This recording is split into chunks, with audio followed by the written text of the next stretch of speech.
messieurs. Bonsoir messieurs, salut à tous. L'écrin blanc séparé ce soir pour ce match absolument exceptionnel, Reynald, il faut le dire. Pas assez d'adjectifs, de superlatifs pour parler de ce match tout simplement fantastique. C'est une équipe du Real Madrid qui revient avec l'occasion de relancer complètement la Liga. Jamais ils n'ont cessé d'y croire, les partenaires de Raúl qui, avec une victoire ce soir, reviendrait à un petit point. Alors on voit que Juan de Ramos a sorti son équipe type avec un dispositif très offensif. Raúl et Higuaín seront en attaque. C'est Metzelder, une nouvelle fois allemand, qui va remplacer Pepe en défense centrale. Mais également, le même choix a été fait par Pep Guardiola. Pas de choix justement, pas de solution pour faire tourner son effectif en prévision avec la demi-finale retour de la Ligue des Champions face à Chelsea qui se jouera mercredi soir. Toutes les stars sont là, Reynald. Oui, effectivement. Souvent, on parle de virage. Il y en a eu quelques-uns qui avaient été annoncés précédemment. Mais ce soir, c'est vraiment le moment où la Liga va se jouer. Et donc, des deux côtés, on a les deux équipes avec toutes leurs forces maxi aujourd'hui. Évidemment, du côté du FC Barcelone, ça sera donc le trio avec Thierry Henry qui sera bien sur la pelouse. Thierry Henry, Samuel Eto'o, Lionel Messi. 65 buts marqués par ces trois hommes. C'est plus que n'importe quelle équipe européenne. Au moment où les deux équipes rentrent sur la pelouse, l'écrin de Santiago Bernabéu se part de blanc. On écoute l'hymne du Real Madrid.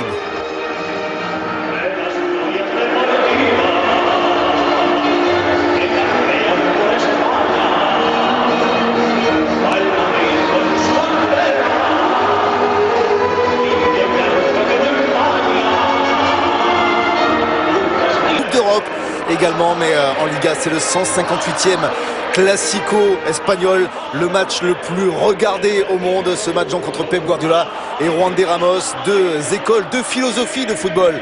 La raison et le cœur, a-t-on envie de parler dans ce match entre le Barça et le Real? Oui, en gros, on peut dire aussi que du côté du Barça, on agit. Et du côté du Real, souvent, on réagit. Mais ça leur va très bien cette saison. Lorsqu'ils sont dans la difficulté, les Madrilènes, ils trouvent toujours des forces exceptionnelles pour s'en sortir et retourner la situation. Les deux capitaines, Carles Puyol face à Raúl, avec on a dit beaucoup de respect entre ces deux hommes, mais Raúl qui a également joué de nombreuses fois le Classico face à Pep Guardiola. Tout le monde se connaît, l'arbitre de cette rencontre sera monsieur Undiano Malienko. On ne va pas le cacher, notre petit préféré, puisque c'est un très bon arbitre espagnol, souvent qui justement est très proche du jeu. Oui, avec une grosse maîtrise, et dans ce type de match, il en faut. On le sent presque imperméable à la pression, et ça sera certainement un des éléments importants de ce match. Les deux présidents, Vicente Boluda pour encore quelques semaines et Joan Laporta. Ce match est capital. Soit le Real se relance complètement dans cette Ligue en revenant à un point, soit le Barça s'impose ce soir avec 4 matchs encore à jouer, 7 points d'avance. Ça serait quasiment ce soir un soir de titre pour les Blaugrana. Oui, effectivement, il y a de fortes chances. Il n'y avait pas le choix, c'était ce soir pour Guardiola. Malheureusement, c'est entre deux demi-finales, mais c'est vraiment ce soir que c'est le plus important.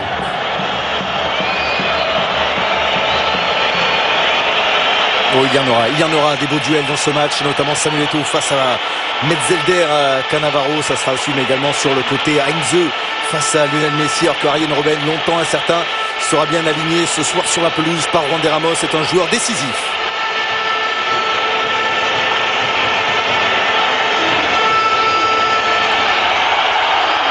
Le FC Barcelone qui donne le coup d'envoi de ce 158e Classico de l'histoire.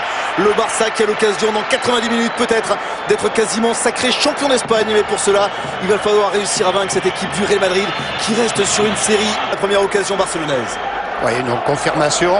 Mais ça, c'est toujours clair et net. Le Barça, où qu'il soit, joue dans la moitié adverse, tente de presser. C'était le cas. Une super récupération de Messi. Petite passe croisée pour une frappe de Xavi. Sachant que la différence par rapport au match aller, eh bien, elle est dans les pieds de Lassana Diarra qui n'était pas là lors du match aller. Il est arrivé bien après au mercato hivernal. C'est un joueur devenu clé puisqu'il n'a jamais perdu en Liga avec cette équipe du Real Madrid. On a la réponse d'entrée aussi avec Robben, qui est à peu près le pendant de Messi. Lui aussi joue côté droit. Et ses dribbles quand il rentre à l'intérieur sont dévastateurs. Petite passe croisée. C'est quelque chose de vraiment très efficace. Et là, c'était Sergio Ramos qui avait fait la petite faute. La passe, elle était impeccable de Messi. La frappe bien cadrée. Ça permet à Casillas de s'échauffer. Lassana Diarra, ce ballon mis devant Robben, alors que Sergio Ramos a glissé sur ce ballon, donné peut-être un petit peu fort par le Hollandais. beaucoup de tension, ça se voit dans ces premiers touches de balle pour les Madrilènes. C'était quelque chose de difficile tenté par Robben, mais intéressant. Et là aussi, c'est le signal. Ramos n'hésitera pas à monter. Ils ont besoin de la victoire à tout prix, les Madrilènes. Sinon, tout cela n'aurait servi à rien. C'était notamment les mots de Raoul dans la conférence de presse d'avant-match. Il faut à tout prix, évidemment, s'imposer ce soir pour le Real Madrid. Eux qui avaient dit déjà il y a de nombreuses semaines que le Classico serait décisif. À l'époque, Juan de Ramos, Raoul, tout le monde le rayonnait parce que le Real était à 12 points derrière le FC Barcelone. Oui, mais voilà, ils avaient bel et bien raison. Et Robben qui a réussi à passer face à Abidal. La puissance du Hollandais. Arjen Robben à la surface avec cet extérieur. Contré par Carles Puyol. Et ça sera un corner en faveur du Real alors que Robben va essayer de faire monter encore un peu plus l'ambiance. Et Robben, s'il peut rentrer à l'intérieur, il peut aussi déborder sur l'extérieur. Et là, il le fait magnifiquement en éliminant complètement Abidal. Heureusement pour le Barça, il n'a pas réussi à trouver de partenaire. Avec ce corner repoussé. Le ballon qui va être récupéré par Christophe Metzelder. À Séville, il était resté placé haut. Il avait donné la balle d'égalisation à Raoul sur les coups de pied arrêtés. Ça peut être une donnée. Et le deuxième corner immédiatement pour le Real Madrid. Parce que là encore, il a été vraiment très habile dans son dribble. Côté gauche, son centre est contré. C'est Gonzalo Higuaín qui va tirer ce corner au ras du sol. C'est repoussé par Xavi avec la récupération maintenant pour Messi face à Marcelo. L'accélération de Messi. Messi au milieu de terrain qui remet ce ballon dans le dos d'Eto'o. Mais on écarte. Ça vit toujours sur le côté. Maintenant avec un nouveau ballon en profondeur donné par Xavi. Messi dans la surface de réparation. Et, cette passe manque un peu de puissance pour réussir à trouver Thierry Henry. Avec la frappe d'Eto'o. Même monsieur Ndiano Malienko était, quoi qu'il en soit, il avait sifflé la première faute. Messi s'est retrouvé sur un choix. C'était centré tout de suite pied droit. Il ne l'a pas fait en revenant sur son pied gauche ensuite. Il n'avait plus le temps pour servir Thierry Henry dans de bonnes conditions. Le ballon dans l'axe avec la récupération de Touyaya. Andrés Iniesta qui va accélérer face à Alassane Diarra avec cette tentative de ballon en profondeur interceptée par Sergio Ramos. Ramos avec Robben, le ballon récupéré par les Barcelonais pour l'instant. Pas de problème du côté de l'équipe de Pep Guardiola. On est conforme à l'habitude à savoir récupérer le ballon très très rapidement. Le seul problème de cette équipe, c'est effectivement ce qu'a réussi à faire notamment Chelsea. Les priver un petit peu de ballon, les bloquer très très haut et les faire venir s'enfermer dans l'entonnoir, Reynald. Effectivement. Les Madrilènes ce soir qui eux aussi vont tenter de presser haut. Ils savent que le Barça aime repartir au sol en construisant. Et là, on l'a vu, ils essayent d'obliger d'entrer Valdés à donner de longs ballons, ce qui pourrait casser le jeu barcelonais. De la même manière avec Higuaín, Raoul comme deux attaquants centraux, ils vont être obligés de se dévouer, peut-être se relayer pour aller trouver Yaya Touré que vous voyez la seule dans le rond central à ce moment-là. Ça, il faudra certainement que les Madrilènes l'empêchent parce que le jeu part de là aussi. L'ouverture d'Eric Abidal pour Samuel Eto'o avec ce ballon entre les jambes d'Iker Casillas, ce drapeau. Le drapeau s'est élevé pour cette première tentative de Samuel Eto'o. Parce que lorsque les Barcelonais sont bloqués, il est hors jeu d'un pied, d'une bonne foulée. Lorsqu'ils sont bloqués, bien sûr que dans leur jeu court, ils sont capables aussi, sur des comptes, s'ils ont l'espace de partir avec une grande facilité, que ce soit Messi, que ce soit Eto'o, Thierry Henry, ils ont aussi toute la vitesse. Alors que le jeu se poursuit, le réalisateur s'attarde sur le public. Autant vous l'expliquer, ce sont des petits problèmes avec les retransmissions espagnoles, puisqu'il y a des publicités sur le faisceau espagnol. Et bien le réalisateur, pour tous les pays du monde, décide de nous envoyer comme ça, dès qu'il y a un panneau publicitaire, et bien des supporters. Donc on espère évidemment que ça ne va pas gâcher la qualité de cette rencontre, mais c'est vraiment, excusez-nous de le dire, mais déplorable. Encore une fois, Yaya Touré, bien dans le dos de Higuaín et Raoul pour effectuer les premières relances pour que le Barça puisse ressortir. Avec ce ballon mal assuré par Daniel Alves, mais tout de même récupéré par Messi. Messi avec un crochet, deuxième crochet, il réussit à trouver Samuel Eto'o qui va frapper de loin. Le ballon a été contré. Iker Casillas s'en saisit. Dommage Samuel Eto'o d'avoir choisi la frappe. Il y avait peut-être mieux à faire en rendant le ballon à Messi. Ouais, pour Messi aussi au départ de cette action. Donc pour tous les Barcelonais, c'est plutôt bon signe parce que vous le signalez, Lilian, ils ont des choix. Alors quand on marque pas, on peut dire qu'on aurait pu faire autrement. Mais ils ont des possibilités de frappe, de passe, et elles sont nombreuses. Donc ça, c'est plutôt bon signe pour eux. Ah, il y a deux attaques ce soir sur le terrain là, qui ont vraiment énormément de qualité, dans des styles différents. Côté madrilène, ce sont plutôt des exploits individuels avec Robben pour dribbler, Raoul inimitable quand il est dans la surface pour être juste où il faut pour la glisser au fond. Higuaín qui est aussi très très fort et très complet dans le jeu. Et puis côté barcelonais, s'il y a de la qualité individuelle, il y a en plus une capacité collective. Oui, Raoul qui a récupéré ce ballon, qui a tenté de remettre alors que Victor Valdés était sorti très très loin. Attention, attention, Raoul, c'est évidemment un flair, le sens du but absolument incroyable. Lui qui a marqué notamment lors de la dernière journée de championnat un triplé, alors pas forcément des beaux buts, mais toujours bien placé, Raoul. Là, il avait commis une faute, le capitaine merengue sur Eric Abidal. Une méfiance tout de même pour Victor Valdés, qui est un garçon qui perd rapidement la confiance dans les matchs en jeu. C'est un garçon qui a souvent du mal à vivre la pression, justement, de ces grandes rencontres. Le renversement, là, c'est quelque chose d'assez nouveau depuis que André Ramos a remplacé Schuster. Pendant de longues années, le Real jouait excessivement dans l'axe. Et avec André Ramos, le jeu va de l'axe sur les côtés. Il y a des renversements et il y a beaucoup plus de variété. Lassana Diarra peut envoyer ce ballon vers l'avant avec la déviation. Attention, non, là, le jeu va s'arrêter une nouvelle fois. Gonzalo Higuaín, on avait bien l'impression que le franco-argentin natif de Brest avait pris le meilleur sur la défense barcelonaise. Il y avait du hors-jeu dans l'air. Mais c'est très très bien arbitré parce que vous l'avez lu au départ de l'action, Robben il est hors-jeu, c'est lui qui revient pour exécuter cette petite passe. Mais tactiquement c'était vraiment bien joué le prolongement de passe pour son attaquant. Regardez comme le Barça essaie de reculer pour trouver un petit peu d'air, bien pressé par ce milieu. On a vu le travail de Lassana Diarra, on a vu également celui là de Fernando Gago sur Xavi. Il est certain que les Madrilènes ont intérêt à essayer d'aller bloquer les Barcelonais, surtout dans cet axe avec Iniesta, Xavi, Touré, ils sont vraiment très très forts pour construire le jeu. Alors faut les bloquer, mais il faut surtout pas passer au travers parce que lorsque les Barcelonais sortent du pressing ensuite, bien sûr que ça leur offre des superbes possibilités, d'autant que là, vous le voyez, il y a 30 mètres, il y a 40 mètres derrière les défenseurs madrilènes.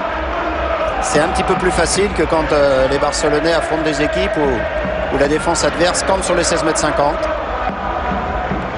Et Juan de Ramos, qui avait joué le premier Classico au Camp Nou 4 jours seulement après son arrivée à la tête de l'équipe, avait opté à l'époque pour un schéma très défensif. Attention ce ballon en profondeur avec le retour de Gérard Piqué pour essayer de contrer Gonzalo Higuaín, et le défenseur central barcelonais s'en sort bien sur ce coup-là.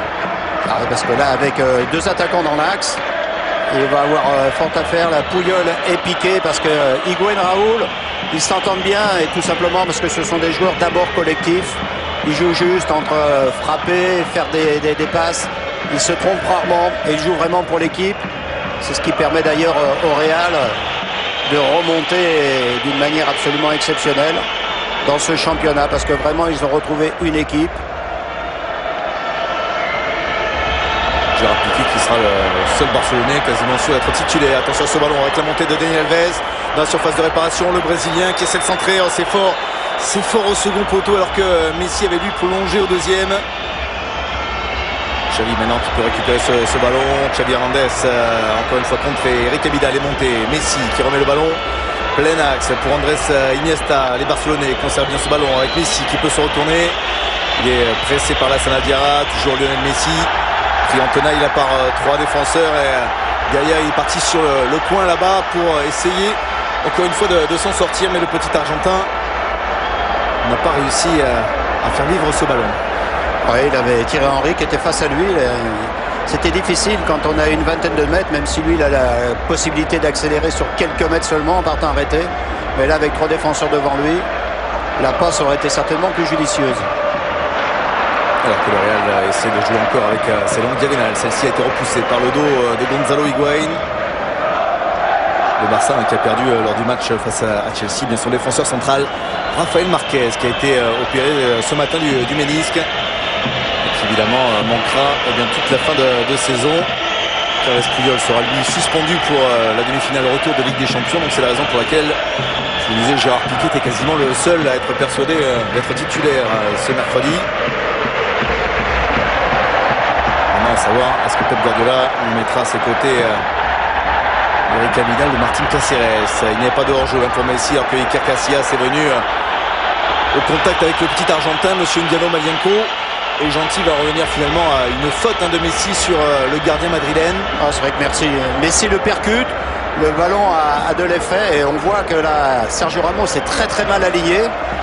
Avec de l'espace, ils vont pouvoir faire mal les Barcelonais, ils sont moins habitués, mais ils peuvent faire le plus difficile, c'est-à-dire créer des espaces. Là il suffira de le prendre. Messi vient au contact, c'est certain, regardez là, il percute Casillas.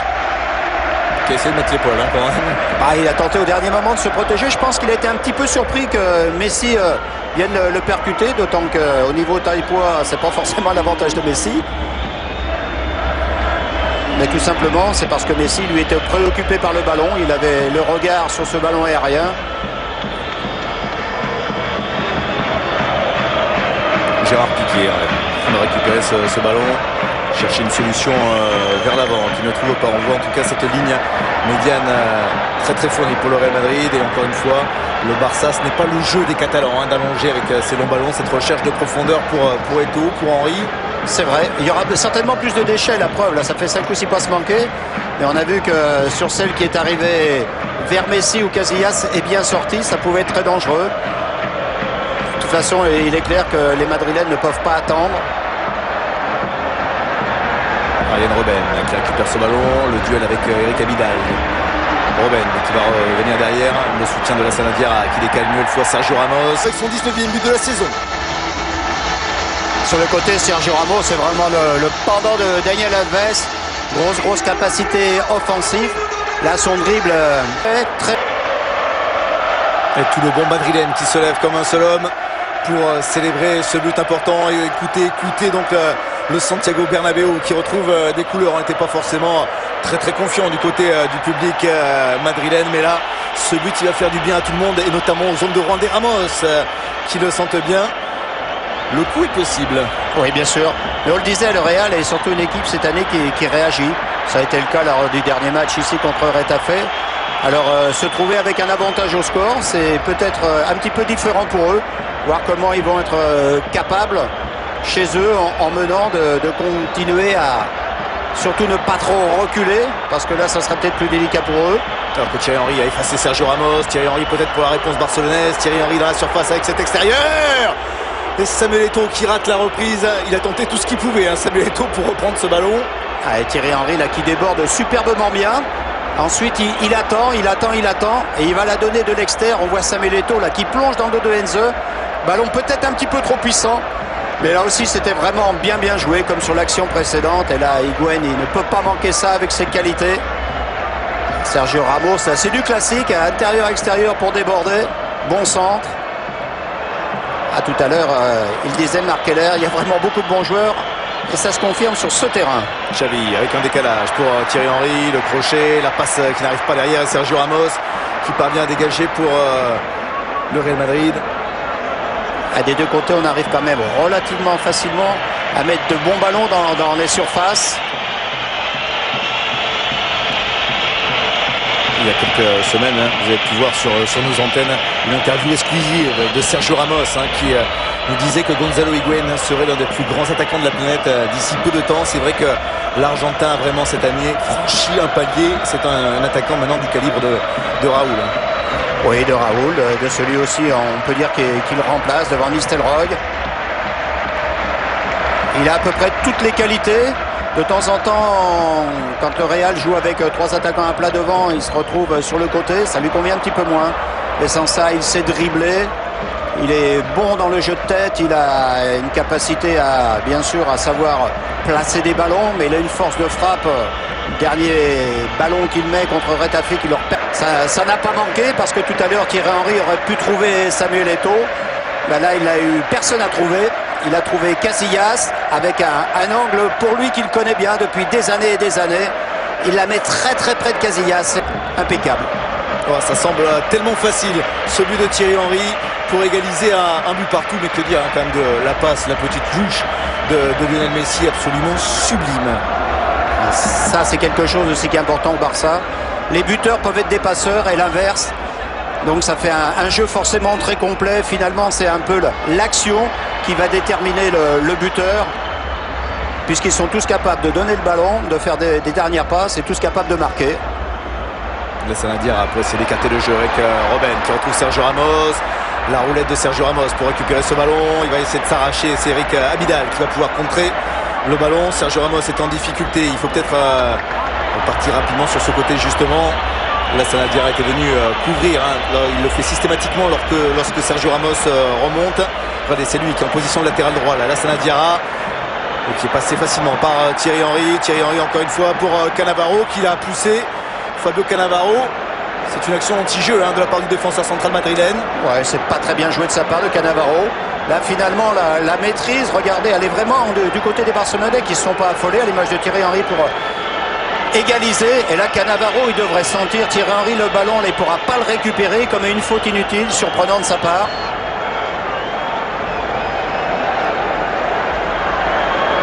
Xavi en discussion avec ses partenaires. C'est évidemment une nouvelle opportunité pour le FC Barcelone avec ce petit ballon juste sur le côté de la surface de réparation. C'est évidemment Xavi qui va essayer de chercher la précision. On voit beaucoup de couples se former dans la surface de réparation. Sur ce ballon déposé sur la tête de Carles Puyol, c'est son premier but de la saison, mais oh qu'il est important celui-là pour le capitaine. Le Barça prend l'avantage, 2-1. C'est vrai que c'est un moment qui était bien choisi. La pression, elle était forcément sur les Madrilènes. Comment ça terminera, on ne le sait pas. Mais les Barcelonais, ils ont fait preuve de beaucoup de tranquillité, d'assurance. Mené rapidement. Alors regardez, là, il les travaille bien cette année. C'est un classique, souvent, il est premier poteau. Et voilà, ils ont inversé parce que c'est plutôt Marquez qu'on pourrait retrouver aussi. Là, il est lancé imparable pour les Madrilènes. Il saute parfaitement bien au-dessus de tout le monde. Et comme Higuaín tout à l'heure, le gardien n'a plus qu'à constater les dégâts. Carles Puyol qui embrasse le brassard de capitaine aux couleurs de la Catalogne. Ce match évidemment une incidence et un poids politique très très fort dans la société espagnole. C'est évidemment l'indépendante Catalogne face au centralisme madrilène. Donc c'est vraiment sociologiquement, politiquement un match en dehors de tout. Alors que Robben est passé, Robben qui va pouvoir mettre le ballon derrière, Higuaín avec ce ballon qui lui reste dans les pieds. Higuaín qui parvient à passer ce ballon pour Robben. Robben peut-être pour égaliser. Ce ballon est sorti par Victor Valdés. Quel numéro vient de nous offrir Gonzalo Higuaín au milieu de 3-4 joueurs barcelonais. Et là aussi c'était plus le mental parce que les contres il est allé les chercher. Il en a eu 3 ou 4 et après il donne un super petit ballon à Robben. Je ne sais pas si le rythme pourra être aussi intense pendant 90 minutes. Ça me paraît difficile. Avec une passe en profondeur encore. Le centre fort et ce ballon. Et Daniel Alves qui a bien failli marquer contre son camp. Il en sourit, mais il a dû avoir peur. Il a dû avoir très très peur. Heureusement, Valdés revenait vers l'intérieur. Et il se trouve sur la trajectoire, un petit peu miraculeusement. Même beaucoup miraculeusement. Ouais, ça a bien failli valoir une égalisation. Ce centre très très fort d'Higuaín, qui n'ayant pas vraiment de solution a choisi la puissance, sachant que justement un défenseur peut la toucher et mettre ce ballon. Vous voyez en bas de votre écran, Arjen Robben est resté au sol. Ça sera un des gros duels de ce match. Le duel entre Robben et Eric Abidal et M. Ndiano Malienko qui sort le carton jaune pour avertir Abidal. Alors on reverra peut-être avec un angle différent le contact entre les deux joueurs. Généralement, quand l'attaquant repart, le défenseur de temps en temps met le bras ou coupe la course. Ça fait une obstruction qui peut être plus ou moins violente. C'était assez loin du ballon. Oh, c'était pas abstrait, ça c'était bien concret, doit se dire Arjen Robben. Regardez, c'est en bas. C'est exactement ça.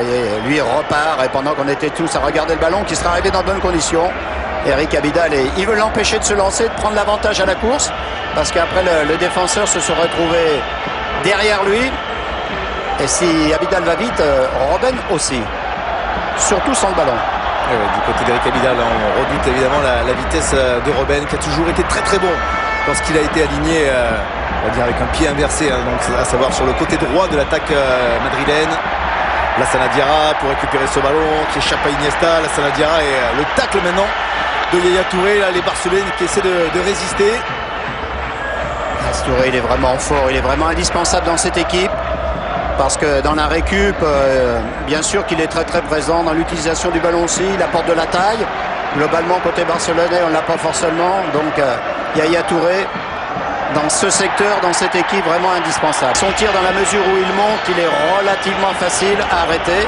On a peut-être la même action que tout à l'heure. Oui, Sergio Ramos qui prend un carton jaune, lui aussi, parce que Thierry Henry, au départ de l'action, vous l'avez vu, était au sol. Donc on reverra mieux pourquoi, évidemment, avec les ralentis. Donc avertissement également pour le latéral madrilène. La passe d'Alves, elle est très très bonne, bien donnée. Il choisit la force, et comme ça montre, et en plus que c'est directement sur Casillas, pas trop de mal pour celui-ci pour arrêter ce ballon. Il y avait peut-être possibilité à donner un petit ballon à fuir avec Samuel Eto'o qui arrive au second poteau. Ouais, au niveau de la faute, c'est le pendant de ce qu'a fait Abidal. Certainement qu'il était en retard, Sergio Ramos. Il ne voulait pas que Thierry Henry aille porter le surnombre dans la surface. Il a commis une faute hors du jeu, mais c'est bien vu de la part de l'arbitre qui, sur les deux fois, je ne sais pas s'il a été aidé par ses collègues qui sont les assistants, mais là c'est parfaitement fait des deux côtés, parce qu'elles sont dures à voir, ces fautes, loin du ballon. Et on a vu Pep Guardiola qui replaçait évidemment son équipe, lui qui s'adapte et qui surtout porte une attention particulière au schéma tactique. Attention avec Messi qui a réussi à passer à deux adversaires mais pas Sergio Ramos. Guardiola, on le rappelle, qui était le cerveau sur la pelouse de la Dream Team 96, entraîné alors par Johan Cruyff. Et puisque vous parliez de Yaya Touré, avec tous ces compliments, on va changer un petit peu Marc Keller qui est sur le plateau du 11 d'Europe pour dire c'est certainement pas le Yaya Touré qui était remplaçant à Monaco. Il a dû. Ah non, c'est son frère, ça, Ligue. Voilà, ça a dû être. Ça, c'est son frère, oui. Et le Yaya Touré de Monaco, qu'est-ce qu'il est devenu? Ah bon, c'est pas. Il a dû retourner au pays. En tout cas, le Yaya Touré barcelonais a un visage radicalement différent. C'est devenu la pierre angulaire de la défense, parce que vraiment il est tout seul devant la défense. Il a beaucoup de travail et c'est une place évidemment où Guardiola choisit ses hommes avec beaucoup d'attention. Ah là, ils vont avoir les madrilènes, parce qu'on voit Gago et Lassana Diarra, ils voient arriver les milieux devant eux. Si Higuaín et Raúl ne font pas plus d'efforts. Le résultat de cette rencontre. Ouais, le décalage est parfaitement fait par Xabi. Un angle très difficile et il faut mettre la puissance. Ce que fait Samuel Eto'o, mais Casillas, c'est sa trajectoire. Ah, je le répète, là, dans cette zone, c'est logique aussi. Ils sont chez eux à 4 points. Il a aligné Raúl et Higuaín plein axe. C'est le risque.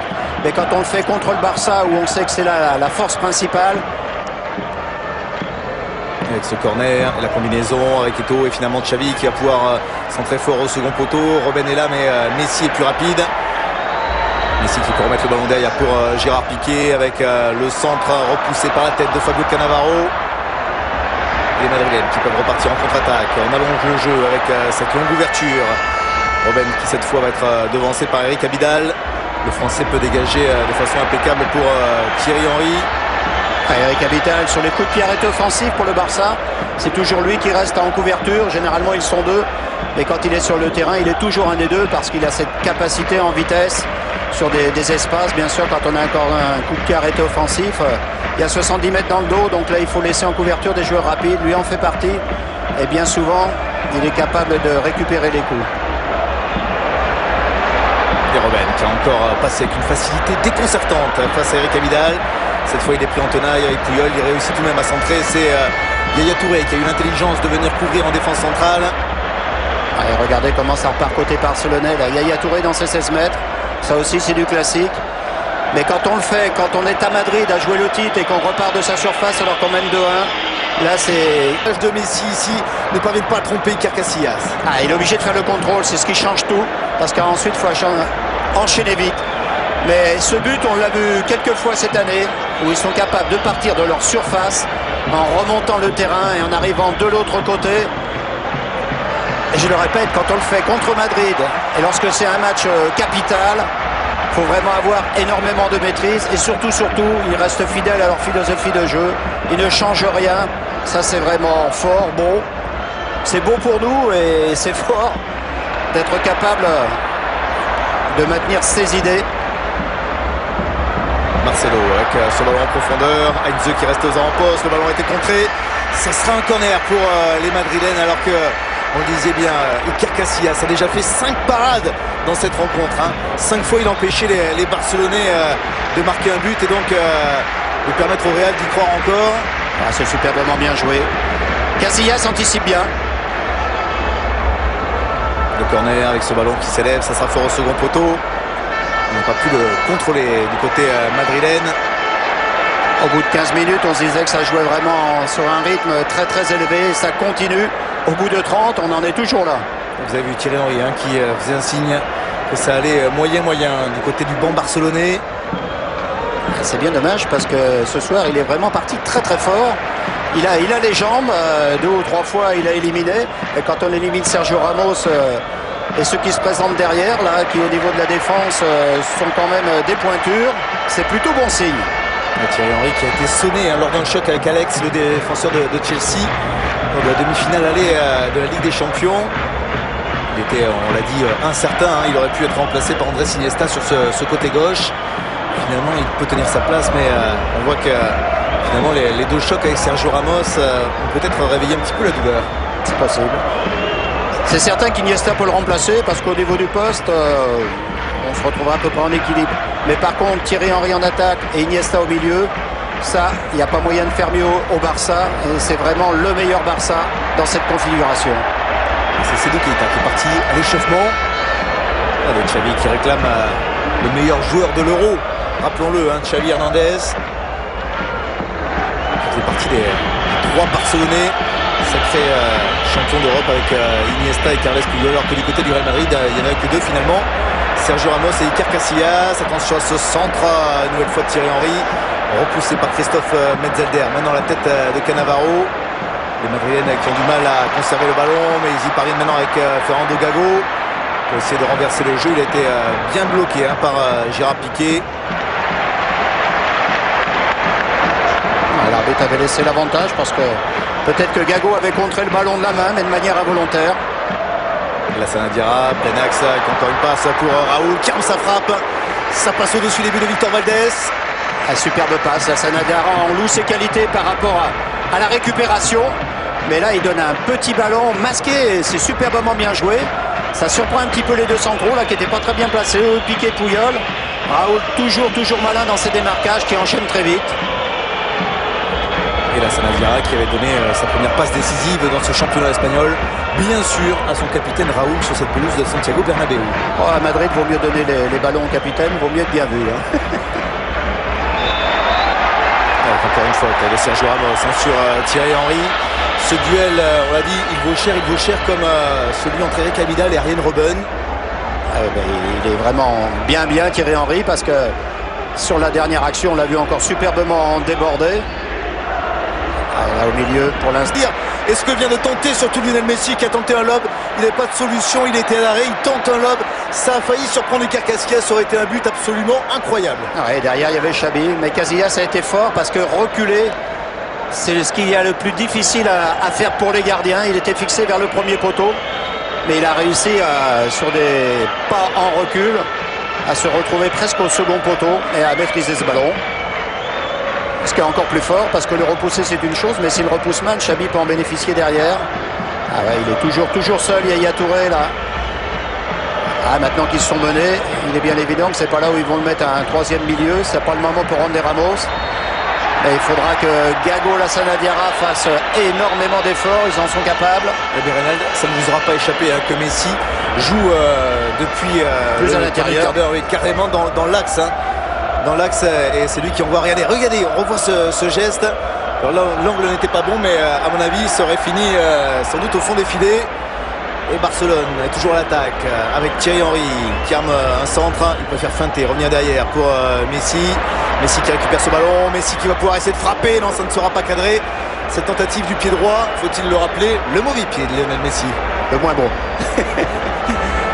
Et là, avec un petit peu de chance, le ballon est quand même revenu sur lui. Et c'est vrai que Messi, c'était un petit peu surprenant lors des derniers matchs. On le trouvait un petit peu plus dans les rails, sur son côté, un peu plus prévisible, alors qu'il y a des matchs où il était vraiment tous azimuts, et c'est là où il est le plus difficile à, bien sûr, à prendre, et surtout, ça permet en plus à Alves de monter plus souvent. Donc c'est comme ça que le Barça fonctionne le mieux. D'autant qu'Eto'o, d'autant que Thierry Henry, ils peuvent aller sur les côtés. Actuellement, c'est Samuel Eto'o qui est là-bas sur le côté. Ils ont même certainement plus de capacité à mieux récupérer, à mieux défendre que lui sur les côtés. Fernando Gago a pu récupérer ce ballon qui a été chippé finalement par Messi. L'arbitre a fait signe de continuer à jouer. Fabio Cannavaro était en couverture devant Thierry Henry. Ah, il valait mieux. Erreur de Lassana Diarra qui n'en commettait quasiment pas depuis le début de la saison, depuis son arrivée. Et celle-là, elle vaut cher puisque ça permet au FC Barcelone, à quelques minutes de la pause, de mener 3-1 sur la pelouse de Santiago Bernabéu. Et l'erreur, effectivement, Lassana Diarra, mais on ne joue pas tous les jours contre le Barça. Et cette équipe qui mène, qui est à l'extérieur, regardez comme elle continue à chercher le ballon très haut. C'est Xabi qui a réussi à chipper ce ballon dans les pieds de Lassana Diarra, qui est surpris bien sûr, et avec un petit peu de chance parce que c'est un contre. Le ballon, il arrive dans les pieds de Messi. Xabi, bien sûr, en prenant ce ballon, regardez dans les pieds. En même temps, il fait une passe qui est décisive. Et là, Messi, il fixe absolument. Le ballon ne monte pas. Petit extérieur. Casillas, il a beau se fendre de tout ce qu'il peut. Impossible d'arrêter ce ballon. Et regardez, ce match est importantissime. Pep Guardiola qui d'ordinaire est toujours très mesuré sur son banc. Cette fois avec ce troisième but, vous avez vu cette joie, elle était non feinte parce qu'il sait qu'une victoire à Santiago Bernabéu donnerait 7 points d'avance au FC Barcelone en tête de la Liga. Il restera 4 journées, ça veut dire que le Barça serait quasiment sacré champion d'Espagne. Pep Guardiola aura remporté au moins l'un de ses paris. Si ce soir il reste de marbre, voilà, ça serait incroyable. Parce que c'est vraiment le match. Il en a vécu pas mal en tant que joueur. En tant qu'entraîneur, c'est son premier. Et puis, il est dans une situation telle, ce match, que ça sera encore décuplé le bonheur qu'il aura. Parce qu'il a fait faire à son équipe une saison qu'elle est qualificative. On ne sait pas. Exceptionnel. C'est plus que ça. C'est plus que ça. Parce qu'on peut le rappeler, ce soir, le Real en était second. Depuis 91, tous ceux qui ont été champions, ils n'avaient pas autant de points qu'en ont le Real ce soir. Ça situe ce qu'a fait le Barça cette année. Ouais, c'est une Ligue 1 complètement folle cette année. Et il suffit même de regarder les chiffres. Hein. Ils ont donc pour l'instant, avec ces 3 buts ce soir, marqué 97 buts. Les Barcelonais, il reste encore la fin de ce match, plus 4 matchs de championnat. Le Real Madrid en est à 78, c'est-à-dire plus que quasiment tous les leaders des grands autres championnats. C'est tout simplement phénoménal cette Liga et ce mano à mano entre le FC Barcelone et le Real Madrid. Ouais, c'est vrai qu'il y a des moments quand on regarde les chiffres, on relit 2 fois parce que quand on voit la différence de but, on se dit ah non, finalement c'est peut-être les buts marqués. Eh bien non, c'est la différence de but. Là aussi, rien que la différence, ça doit être largement supérieur à beaucoup de leaders au niveau du nombre de buts marqués. Avec Higuaín à la lutte avec Gérard Piqué, Sergio Ramos, le contact avec Carles Puyol. Carles Puyol qui est en train de faire signe qu'il a joué le ballon. Mais monsieur Ndiano Malienko préfère tout de même avertir le capitaine catalan. Là, qui a été un petit peu excessif dans son engagement. Alors qu'ils avaient pris l'avantage, alors que bien sûr il y a dans cette zone aucun danger. Le ballon il n'était même pas maîtrisé par Sergio Ramos. Mais logique parce qu'il y a le premier pied qui est dangereux, mais quand on se jette comme ça avec le deuxième pied, on ne fait que balayer. Et c'est même un petit peu dommage pour le Barça parce que c'est le type d'occasion où les Madrilènes sont forts et les Barcelonais pas forcément. Un coup franc pour le pied gauche d'Arjen Robben à 7 minutes de la pause. Le Real Madrid serait bien inspiré de réduire le score avec ce ballon qui traîne finalement dégagé par Carles Puyol. Si les Madrilènes veulent y croire, hein, il faudrait réussir à marquer avant la mi-temps. À côté barcelonais, on le sait. Là, ce sont des minutes importantes sur le plan psychologique. Surtout contre le Real. Et l'arbitre a sifflé, mais contre Christophe Metzelder, alors que le public réclamait une faute de main de Carles Puyol. Parce qu'on l'a dit et redit avant ce match, le Real réagit. Et c'est une équipe qui, lorsqu'elle est dos au mur, lorsque tout va mal, lorsqu'elle est menée au score, lorsque Elle est en désavantage numérique. Elle est capable de trouver des ressources insoupçonnées lorsque son public est contre elle. Elle renverse la situation. Ça doit être particulièrement... On connaît le jeu barcelonais et le mental madrilène, c'est quelque chose aussi vraiment de typique. C'est vraiment la marque de ce club. 8 fois cette saison, hein, ils ont réussi à les remonter justement des résultats défavorables grâce à leur mental, marquant souvent des buts. C'était le cas sur cette pelouse face à Retafe. Dans les tout derniers instants, dans une situation très très compliquée, le Real avait réussi à s'imposer. Donc on verra évidemment dans ce Classico, le 158e, qui tient toutes ses promesses, si le Real a une nouvelle fois le caractère pour réagir. Avec Higuaín qui essaie de passer Gérard Piqué. Bonne défense de la part du défenseur. On dit lui qui avait débuté sa formation à Barcelone avant de partir du côté de l'Angleterre et de Manchester United. Ça n'a pas réussi du côté de la formation de Sir Alex Ferguson. Retour en Espagne du côté de Saragosse avant de rejoindre, d'être acheté cette année par son club de cœur, le FC Barcelone. Ce qui est intéressant aussi, c'est que lui, à Barcelone, à Saragosse, il a joué de temps en temps au milieu. Donc ça veut dire que c'est un joueur qui a une aptitude à construire le jeu. Et au Barça, il joue derrière, ce qui favorise bien sûr les sorties du ballon. Alors il manque un joueur indispensable dans ce registre. Actuellement, c'est Marquez. Parce que lui, court et long, il est vraiment très très fort. Mais Piqué est capable d'assurer et bien assurer dans les deux secteurs, défensif et relance. De temps en temps, il est en difficulté. Sur ce très très mauvais ballon donné par Gérard Piqué pour ses partenaires. Ça a failli justement provoquer une occasion pour Arjen Robben. Juste au moment où je disais qu'il pouvait assurer au niveau de la relance. Il a fait celle qu'il ne fallait pas, mais enfin ça arrive à Marquez aussi contre Chelsea, qui a superbement lancé Drogba. De temps en temps, même les meilleurs peuvent commettre quelques petites erreurs. Et Yaya Touré toujours seul. Xavi qui essaie de mettre ce ballon pour Eto'o. Christophe Metzelder, l'Allemand qui va essayer de passer avec sa puissance. Et Gérard Piqué a réussi à l'arrêter. Il va lui prendre le ballon. Messi avec une faute de Marcelo. L'arbitre laisse le jeu se poursuivre. Même si c'est pas vraiment un avantage pour le FC Barcelone. Gago qui reprend, Daniel Alves, c'est toujours ces Madrilènes qui se font surprendre par les jaillissements des Barcelonais. Quel contrôle orienté d'Iniesta. En 2 secondes, là, il était capable de savoir où il fallait emmener ce ballon par rapport à des adversaires qui lui montaient dessus. Xavi, Iniesta, là, vraiment, c'est là où ils sont très forts. Ils savent avant où il y a des partenaires, mais ils savent toujours avant où il y a de l'espace. Regardez là aussi, Xavi s'est vite informé pour savoir où il peut emmener ce ballon. Par contre, le fait que Messi rentre énormément, il y a des moments où ça pourra peut-être un peu déséquilibrer le jeu barcelonais dans les deux secteurs, offensif et défensif. Parce qu'on a vu tout à l'heure que Samuel Eto'o, là dans l'attaque, il était un peu rentré, un petit peu tôt. Ça n'a pas permis de donner un ballon facilement. Bien sûr qu'en rentrant un petit peu de trop, il facilite la tâche des défenseurs madrilènes. Et Robben qui ne passe pas une nouvelle fois face à Eric Vidal. Le Français qui va regarder ce ballon et relancer impeccablement avec Thierry Henry devant lui. Toujours cette relance très soignée des Barcelonais, balle au pied. Voilà le jeu typique catalan, mais attention, c'est risqué face à une équipe de la qualité du Real Madrid. Gago et Lassana Diarra, ils sont obligés d'aller haut. On a vu Gago là sortir pour aller chercher justement les joueurs barcelonais lorsqu'ils tentent de ressortir en passe courte de derrière. Pour eux, c'est où ça passe ou ça casse, parce que si là, ils passent à travers, derrière, les défenseurs madrilènes, ils vont se retrouver sans écran devant eux. Ça pourrait faire mal. Allez, quelle occasion, quel mouvement que viennent de nous offrir les joueurs de Pep Guardiola. Avec toutes ces petites passes et toujours le jeu qui se poursuit. Vous entendez les sifflets du public de Santiago Bernabéu. Ils le sentent sur cette occasion. Les Barcelonais sont en train d'amuser un petit peu le Real Madrid, de les faire balader complètement sur la pelouse. C'est ce qu'on n'aime pas ici, que ce soit l'adversaire qui ait le ballon. Avec cette passe en retrait d'Henry, Lassana Diarra qui devance Lionel Messi.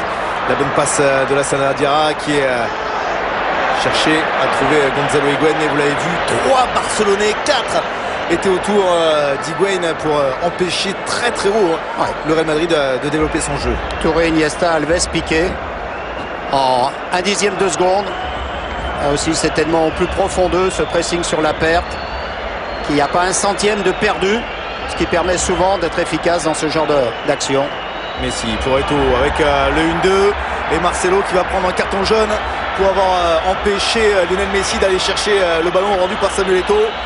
Le Brésilien a beau protester, ça faisait un petit moment là que les Barcelonais s'amusaient, tel un chat avec une souris, avec les joueurs du Real Madrid à les faire tourner. Et on le sait, c'est vraiment le jeu typique de Barcelone. Quand tout va bien, on s'amuse, on fait tourner le ballon et tout d'un coup, clac, il y a une accélération, une prise de profondeur et souvent ça fait mouche. C'est plus de la préparation que de la conservation parce que l'idée elle est toujours effectivement de prendre la profondeur. Là vous le voyez, certainement qu'à la sortie du 1-2 sans la faute de Marcelo, il y a une occasion.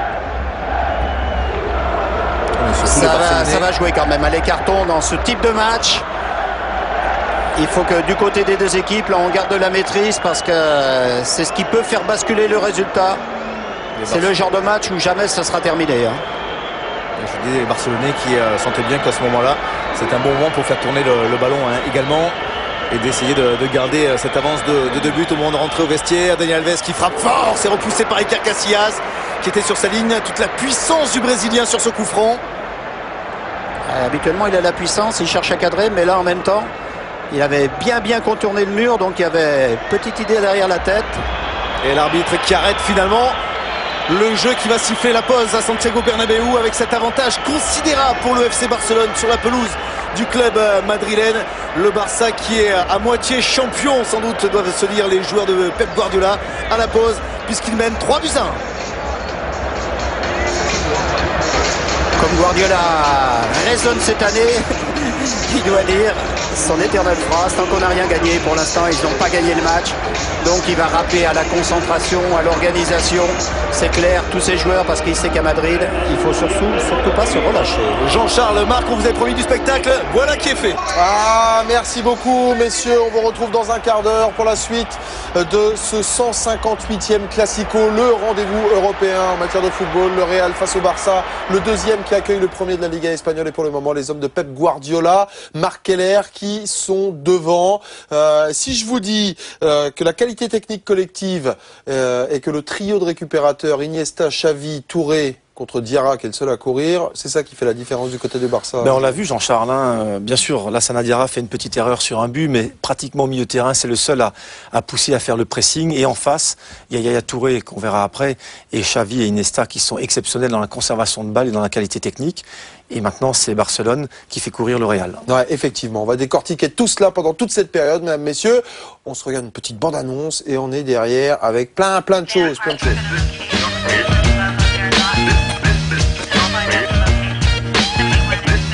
Bonsoir à tous, le club est ouvert comme tous les mercredis à 19h40 sur Canal Plus Sport en compagnie de nos spécialistes. Il y a une image qui m'a frappé ce week-end. Ce sera un coup de poker, ce sera une surprise. On va juste se séparer quelques instants, messieurs. Ils étaient impeignés de passer et de se qualifier. Et c'est là où on s'aperçoit qu'un joueur fait du haut niveau ou pas. C'était une grosse pointure de la boxe française. Il vient de terre battue, il a le décalage horaire. Mais il doit rendre les autres meilleurs. Puisque c'est comme ça, je viens plus. Le club des spécialistes, présenté par Stéphane Etcheverry, tous les mercredis à 19h40 sur Canal Plus Sport.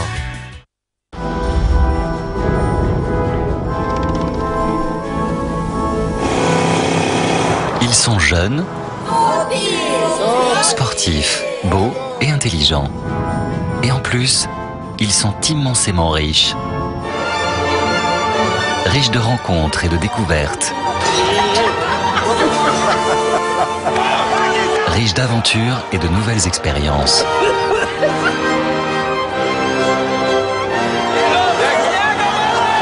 Les nouveaux explorateurs autour de Diego Buñuel, le dimanche à 15h05 sur Canal+. Écoute bien. C'est l'odeur du silence.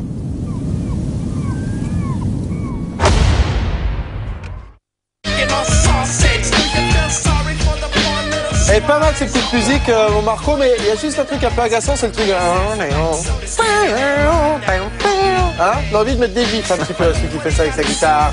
On est à la mi-temps du grand classico européen, mesdames, messieurs, le Real face au Barça, le FC Barcelone qui, après 45 minutes de jeu, mène 2-1 dans ce grand choc européen. Le leader de la Liga espagnole est présent, Marc Keller. Pour ceux qui nous rejoignent tout de suite, voici les buts. Voici ce qui s'est passé de très très chaud dans les 45 premières minutes avec, dès la 14e minute, cette accélération côté droit de la part d'Aryan Robben avec Sergio Ramos qui va récupérer Thierry Henry, Pichenet signé Léo Messi bien sûr et l'international. Quand même une tête magnifique de Puyol et un marquage un peu laxiste quand même dans la défense madrilène qui permet aux défenseurs et au capitaine de Barcelone de marquer. Et là derrière, manque de communication. Gago qui perd ce ballon récupéré par Alec qui va mettre cette balle derrière vers son gardien, en l'occurrence Iker Casillas, Christophe Metzelder. Là, c'est vrai Jean-Charles, mais on peut reprocher peut-être à Lassana de perdre la balle, mais je pense qu'on lui a pas parlé. Et au départ, il y avait une perte de balle de Gago aussi. Et c'est vrai que quand ça retombe dans les pieds de Messi, le talent après fait la différence avec ce pied gauche où il permet de marquer le 3e but pour Madrid. Alors un excellent premier quart d'heure de la part du Real Madrid. Qu'est-ce qui explique ces manquements en communication, manquements dans la récupération et dans la défensive de la part du Real qui s'est complètement délité dans la dernière demi-heure de cette première période? Alors, ils ont très bien joué le premier quart d'heure avec notamment Robben sur le côté droit qui arrivait à... C'est un point faible pour Madrid parce que contrairement par exemple à Chelsea qui jouait avec Ivanovic et Essien, il n'est pas capable de faire le boulot défensif des siens. Et on le voit après dans les actions offensives de Thierry Henry. Ouais, avec une occasion ici, 31e minute, par l'intermédiaire de Raoul, le capitaine du Real Madrid, qui a pronostiqué une victoire de son équipe à l'occasion de ce classico entre le Real et le Barça. Beaucoup d'occasions dans cette première période, avec un rythme effréné, marqué notamment par le FC Barcelone.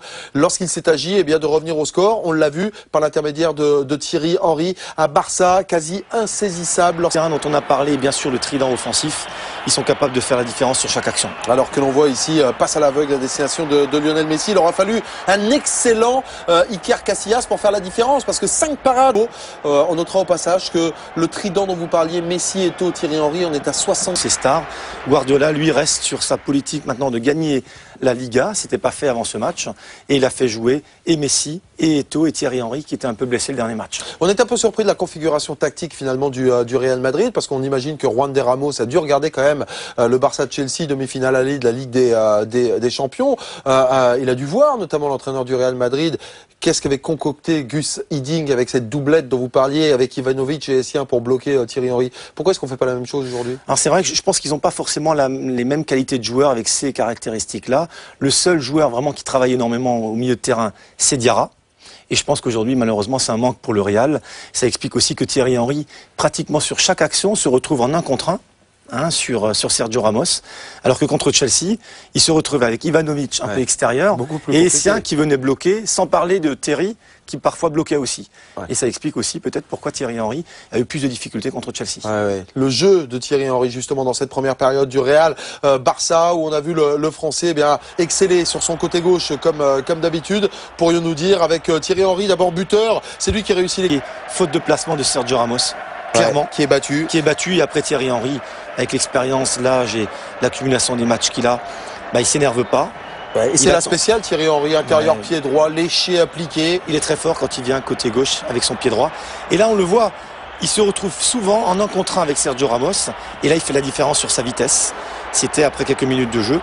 Malheureusement, là, le centre est un peu fort pour Eto'o, mais ce qu'on peut remarquer surtout, il se retrouve régulièrement 1 contre 1 contre Sergio Ramos, ce qui n'était pas le cas contre Chelsea. Et il aime ces espaces, bien évidemment, Thierry Henry, pour faire parler sa puissance, pour faire parler sa vitesse. Vous avez noté aussi du côté de l'international français un gros boulot dans le replacement pour boucher au maximum les espaces. Il est présent partout, même dans le travail de l'ombre. Vous l'avez lu, Jean-Charles, peut-être l'interview cette semaine dans un hebdomadaire français de Sir Alex Ferguson. Il disait souvent que lui, les attaquants de Manchester, il leur demande pas forcément de défendre ou de tacler, mais de se replacer dans les positions pour bloquer l'adversaire. Et Thierry Henry le fait d'une manière merveilleuse, mais surtout, il se retrouve offensivement dans des 1 contre 1, où malheureusement, là, pour Sergio Ramos, il se retrouve contre un attaquant très rapide et c'est très difficile pour lui. Thierry Henry, qui dans cette première période excelle donc dans le replacement, notamment défensif, ce que ne fait pas Aryan Robben. C'est un des points faibles du Real Madrid dans cette première période. Autant offensivement, l'international néerlandais est intéressant, on l'a vu tout à l'heure. En revanche, sur le replacement défensif, on va voir ça ensemble avec Aryan Robben. Alors d'abord, on va appuyer sur le côté positif, le côté offensif où il est en duel avec Eric Abidal. Il est très difficile à prendre parce qu'il a un pied gauche très technique. Il joue sur le côté droit, donc il peut rentrer sur son pied gauche, mais malheureusement, il ne fait pas le travail. Et on voit souvent sur ses actions, c'est Lassana Diarra qui fait un travail important de course. Alors là, on va revoir Robben. Oui, alors on constate surtout sur ces séries d'occasions, Marc, il est toujours devant et très très loin devant, quasiment à hauteur de Gonzalo Higuaín parfois. Hein. On dit souvent dans le jargon, il joue la carotte, mais c'est vrai qu'il reste vraiment d'une manière très offensive. Il met souvent en difficulté Eric Abidal sur le plan offensif. Malheureusement, sur le plan défensif, il fait pas le travail. Alors justement, c'est un véritable déficit pour le Real Madrid dans ces 45 premières minutes, parce qu'on l'a dit, dans un duel de récupération, eh bien, du côté madrilène, il y a 15 joueurs, Lassana Diarra contre 3 récupérateurs formidables, Iniesta, Xavi Fernandez et Yaya Touré. Vous l'avez particulièrement bien connu parce qu'il était avec vous du côté de l'AS Monaco. L'international ivoirien est vraiment une personnalité, il est déterminant au jeu de Pep Guardiola. Non, pour moi, c'est un joueur exceptionnel. On avait essayé de le faire venir à Strasbourg il y a quelques années quand il était à Beveren. Beveren qui était le club de Jean-Marc Guillou. Jean-Marc qui avait fait une école qui s'appelle l'ASEC d'Abidjan, enfin l'ASEC Mimosa, avec un certain nombre de jeunes joueurs qui sont tous devenus des joueurs confirmés. Je pense à Boca, Kolo Touré, Yaya Touré, Aruna et plein d'autres. Ouais. Et vraiment, on retrouve dans toutes les qualités de cette académie les qualités d'Yaya Touré. Très athlétique, il fait 1m90, mais capable techniquement d'être un très grand joueur et une puissance phénoménale. Il se met devant la défense, avec Xavi à gauche, Iniesta à droite. Tous les ballons passent par lui, on peut pratiquement pas lui prendre la balle techniquement. On le voit là, hein. Et je suis persuadé que par rapport aux courses que fait Diarra, il court beaucoup moins parce que Guardiola lui demande de rester devant la défense, de pas sortir. Et il est vraiment la rampe de lancement offensive et défensive d'ailleurs de Barcelone. Ouais. Regardez, c'est encore lui. On le voit, ici, Jean-Charles. Voilà. Il a une qualité technique incroyable pour un numéro 6 placé devant la défense. Et c'est devenu aujourd'hui un des leaders incontestables de Barcelone. Ouais. Ouais. Et ce que me souligne Erwan Le Breton a juste raison, c'est un plan séquence qui dure 45 secondes et on peut constater que c'est vraiment le pivot complet, hein. Yaya Touré avec son numéro 24, regardez, tous les ballons repassent par lui, hein. Xavi qui est en possession de balle, on va venir goûter un petit peu sur la gauche avec Eric Abidal, Thierry Henry, il n'est jamais très très loin, regardez dans le rond central. Et voilà, et ça partait de la surface avec lui, et là il est encore dans les parages. Iniesta qui est en possession de la base, on a toujours ce point central, hein. Jean-Charles, je discutais avec Lilian Gatoun après les spécialistes et Jacques Crévoyer d'ailleurs jeudi soir, on parlait de ça. Il y a eu une discussion en début de saison entre Guardiola et Yaya Touré, et Guardiola lui a dit tu n'es pas là pour courir, place-toi devant la défense, après tu as le trident offensif, et devant toi à gauche Xavi, Iniesta à droite, et tu bouges pas. Et finalement on voit toutes les qualités de Yaya Touré, alors que nous par exemple à Monaco, parfois on ne savait pas trop est-ce qu'il faut le faire jouer en 10, en 8, en 6, puisqu'il est capable de jouer partout. Ouais. En tous les cas, au Barça, il a trouvé sa place devant la défense. Ouais, un vrai cadre avec à ses côtés aussi des joueurs qui sont capables de l'alimenter en ballon et qui sont capables de particulièrement bien conserver, ce qui n'a pas été le cas. On vous le rappelle, mesdames, messieurs, du Real Madrid. Des Real Madrid, donc, qui après 45 minutes de jeu devant son public de Santiago Bernabéu, eh bien, est donc mené 3-1 par le FC Barcelone. L'enjeu de ce match est tout simplement le titre, en tout cas une grande partie du titre de champion d'Espagne. En cas de victoire du Real ce soir, c'est un retour à 1 point des Madrilènes, retour quasiment inespéré il y a encore quelques semaines. En cas de défaite face au Barça, là c'est quand même la grande envolée pour les hommes de Pep Guardiola. Hein. En cas de victoire du Barça, Jean-Charles, 4 plus 3 ça fait 7, 7 points d'avance à 4 matchs du bout. Ils ont encore la Coupe du Roi avec la finale contre Bilbao.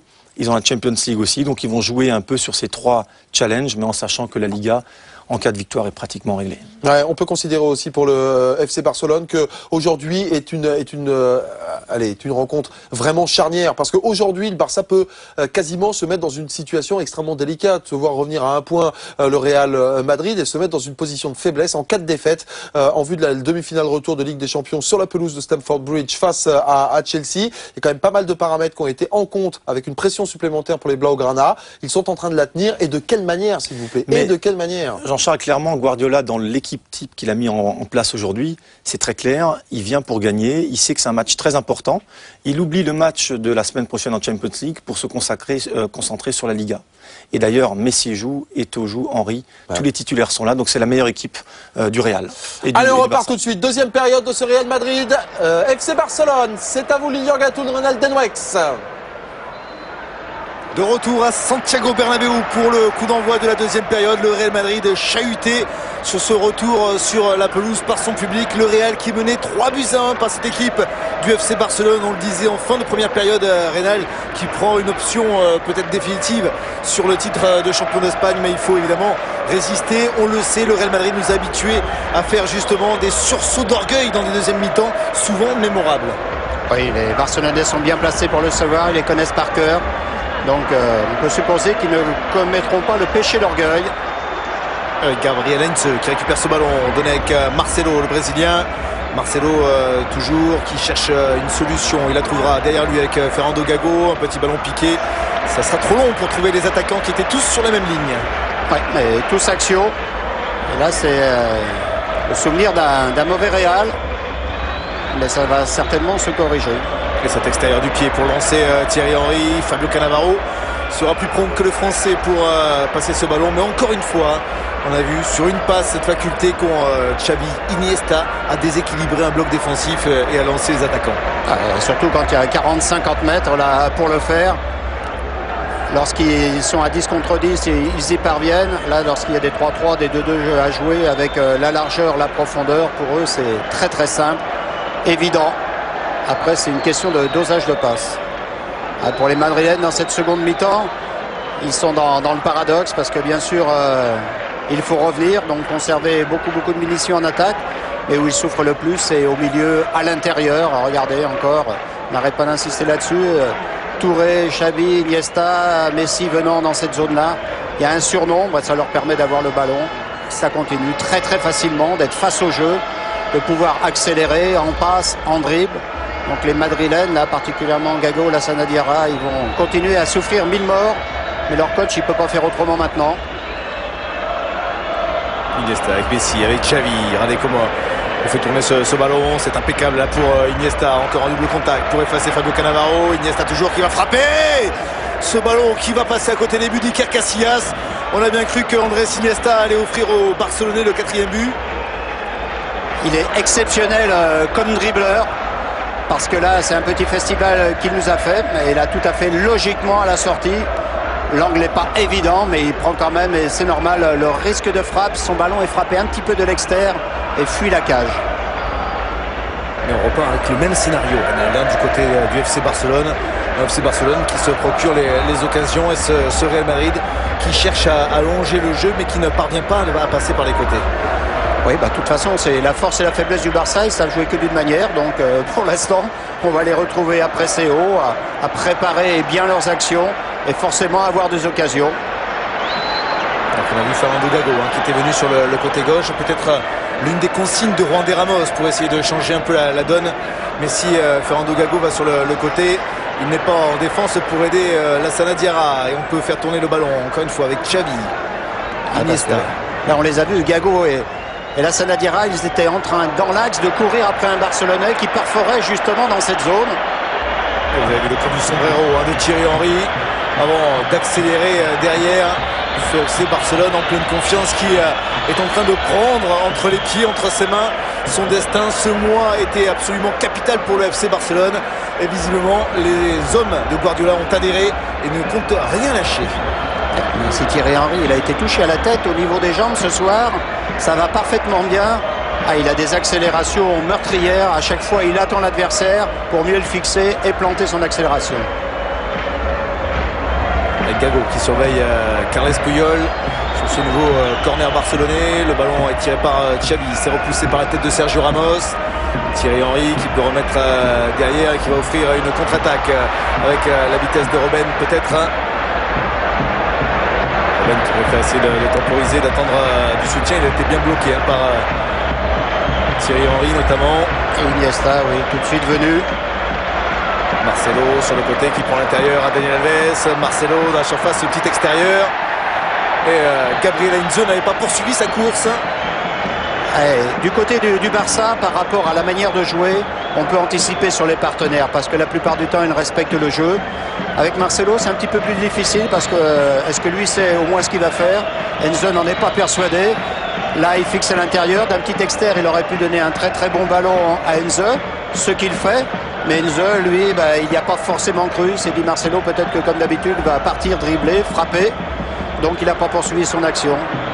Et puis on va dire peut-être que Heinze, le trentenaire, économise ses montées dans le couloir parce qu'il a quand même fort à faire avec Messi et Eto'o qui se succèdent dans sa zone. C'est vrai, mais là, bon, il était à 16,50 m, donc il n'y avait plus que les 5 derniers mètres à faire pour recevoir ce ballon. On ne sait plus certainement, à mon avis, qu'il ne savait pas trop ce qu'allait faire Marcelo, parce qu'il était engagé dans l'offensive assez haut.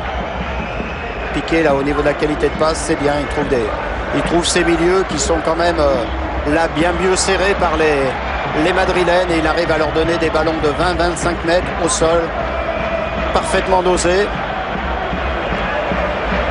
Iniesta pour mettre ce ballon côté gauche avec Thierry Henry face à Sergio Ramos. Accélération de Thierry Henry. Sergio Ramos protège bien son ballon. Elle peut relancer devant lui avec Fernando Gago. L'Argentin qui va lancer Robben. Bon contrôle de la part du Hollandais. Il est face à Carles Puyol. L'accélération de Robben. Il est plus rapide que Puyol. Il est accroché par le capitaine catalan. Il lève les bras. Arjen Robben en regardant évidemment Monsieur Ndiano Malienko. Alors là, Puyol avait anticipé sur l'accélération de Robben. Heureusement d'ailleurs, parce qu'on voit quand même qu'à la course, Robben est très très fort. Puyol met juste le petit contact qu'il faut. Robben lui tente avec son bras aussi de le déséquilibrer. Mais Robben, il a des jambes. Comme quoi ce match, bien sûr, jusqu'à la fin, il restera indécis. Sauf à ce que le Barça mette le 4e. Christophe Metzelder avec Fabio Cannavaro, champion du monde italien. Sergio Ramos a remis derrière pour Iker Casillas qui dribble Samuel Eto'o avant de relancer. Mauvaise relance, mais ça profite tout de même aux Madrilènes avec le ballon d'Higuaín et Dani Alves qui a pu le récupérer sans faire de faute, estimé l'arbitre, alors que Monsieur Ndiano Malienko a gêné Andrés Iniesta. Ça permet à Gago de récupérer le ballon. Fernando Gago, la frappe au ras du sol, captée sans problème, cette frappe trop écrasée pour tromper Victor Valdés. Ça aurait été vraiment dommage quand même que du côté barcelonais on se prête un but sur cette action, parce que l'arbitre là, il a fait le 3e milieu qui manque en Madrilène avec Gago, la Sanadiara, pour les aider un petit peu. Et Gago sur le retour, il a laissé légèrement traîner. Et on voit le dribble de Iker Casillas, tout sang-froid pour essayer de dribbler Samuel Eto'o.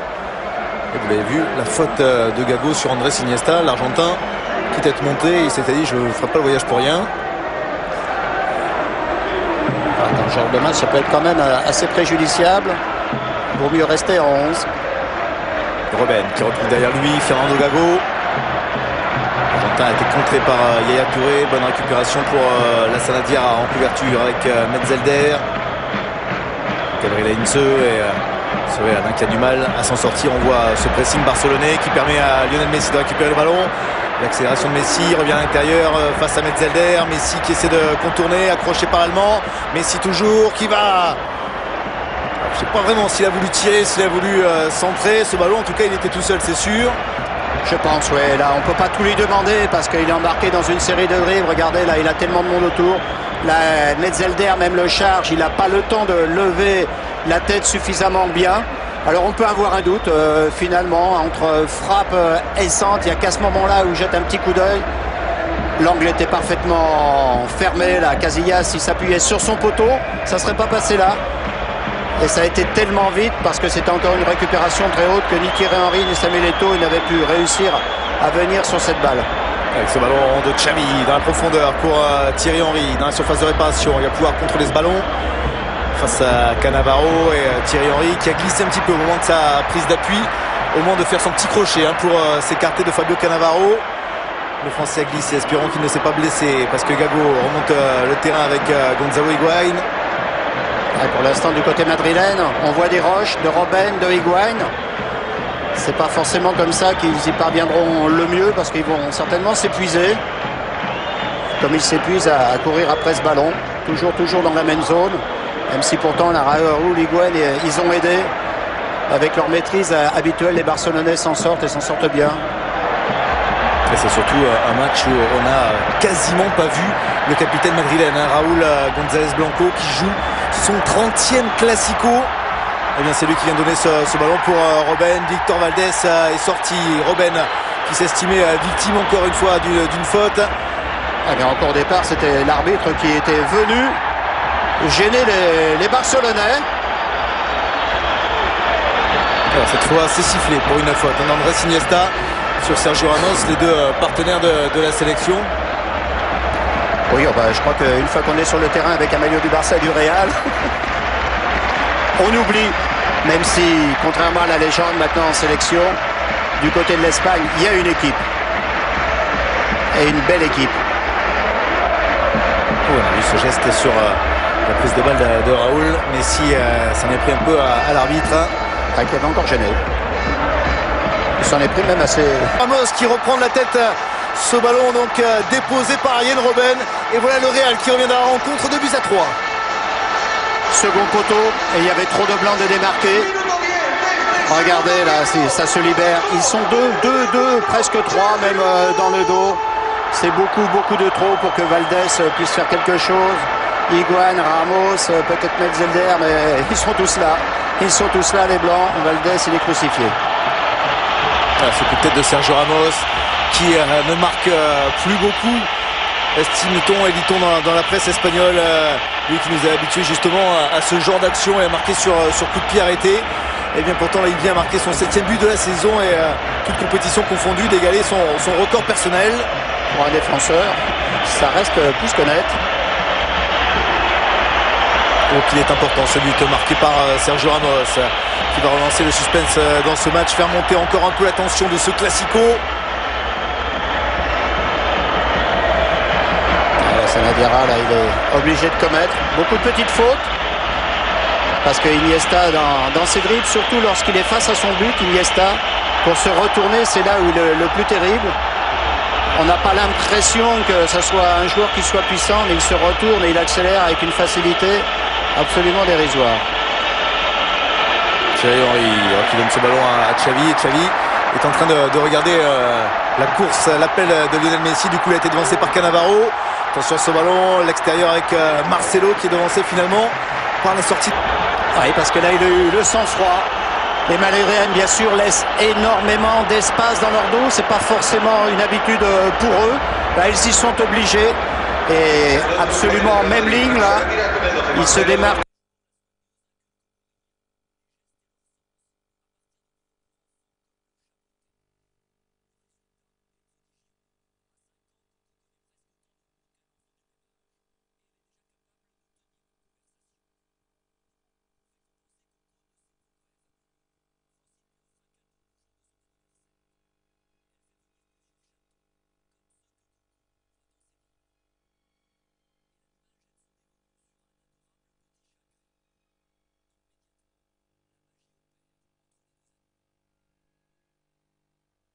Vous voulez voir le Brésilien pour faire entrer un avant-centre supplémentaire, en l'occurrence Klaas-Jan Huntelaar qui a déjà marqué 8 buts dans cette Liga, lui qui est arrivé au mercato hivernal en provenance de l'Ajax Amsterdam où il avait marqué avec en Eredivisie 167 buts. Attention tout de même à cette action, une nouvelle fois avec Thierry Henry, l'homme du match côté barcelonais. Ballon en retrait pour Messi qui ne souhaite pas accélérer, qui préfère servir Xavi. La montée de Daniel Alves. Alves va armer sa frappe, il est souvent habitué avec des frappes soudaines, il préfère décaler Eto'o, le centre d'Eto'o, c'est hors-jeu qui est en position de hors-jeu, c'est la raison pour laquelle Messi s'était arrêté. Et là c'était du classique barcelonais, on cherche à mettre le joueur vraiment dans les meilleures conditions pour marquer. Regardez comment Samuel Eto'o il s'était appliqué, un incontestable hors-jeu, donc action annulée. Ah, ils jouent juste ce soir les Barcelonais, et quand on sait l'importance de ce match, et quand on sait la difficulté à venir ici, chapeau pour avoir autant de lucidité. Le renversement du jeu avec Higuaín qui va faire un crochet intérieur. La frappe d'Higuaín, il est contré. Le ballon qui traîne, une partie de billard dans la surface de réparation. Et finalement, Alves qui parvient à soulager les Barcelonais. C'est pas terminé avec la sortie de Puyol et l'arbitre. Le bras levé revient la faute de Gabriel Heinze, l'ancien Parisien. Ouais, qui s'est jeté les deux pieds en avant. Il est un petit peu court.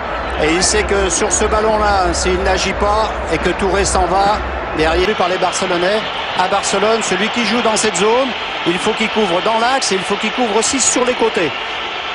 Et la sortie de cet homme, auteur de 2 buts, dans ce match capital pour la course au titre des Barcelonais. La sortie de Thierry Henry, donc, qui aura été décisif. Vous le voyez, des statistiques fabuleuses. 2 tirs cadrés, 2 occasions de but 2 buts, 100% de réalisme pour Thierry Henry, qui est donc remplacé par un ancien de la Ligue 1, l'ancien capitaine du Racing Club de Lens, Seydou Keita.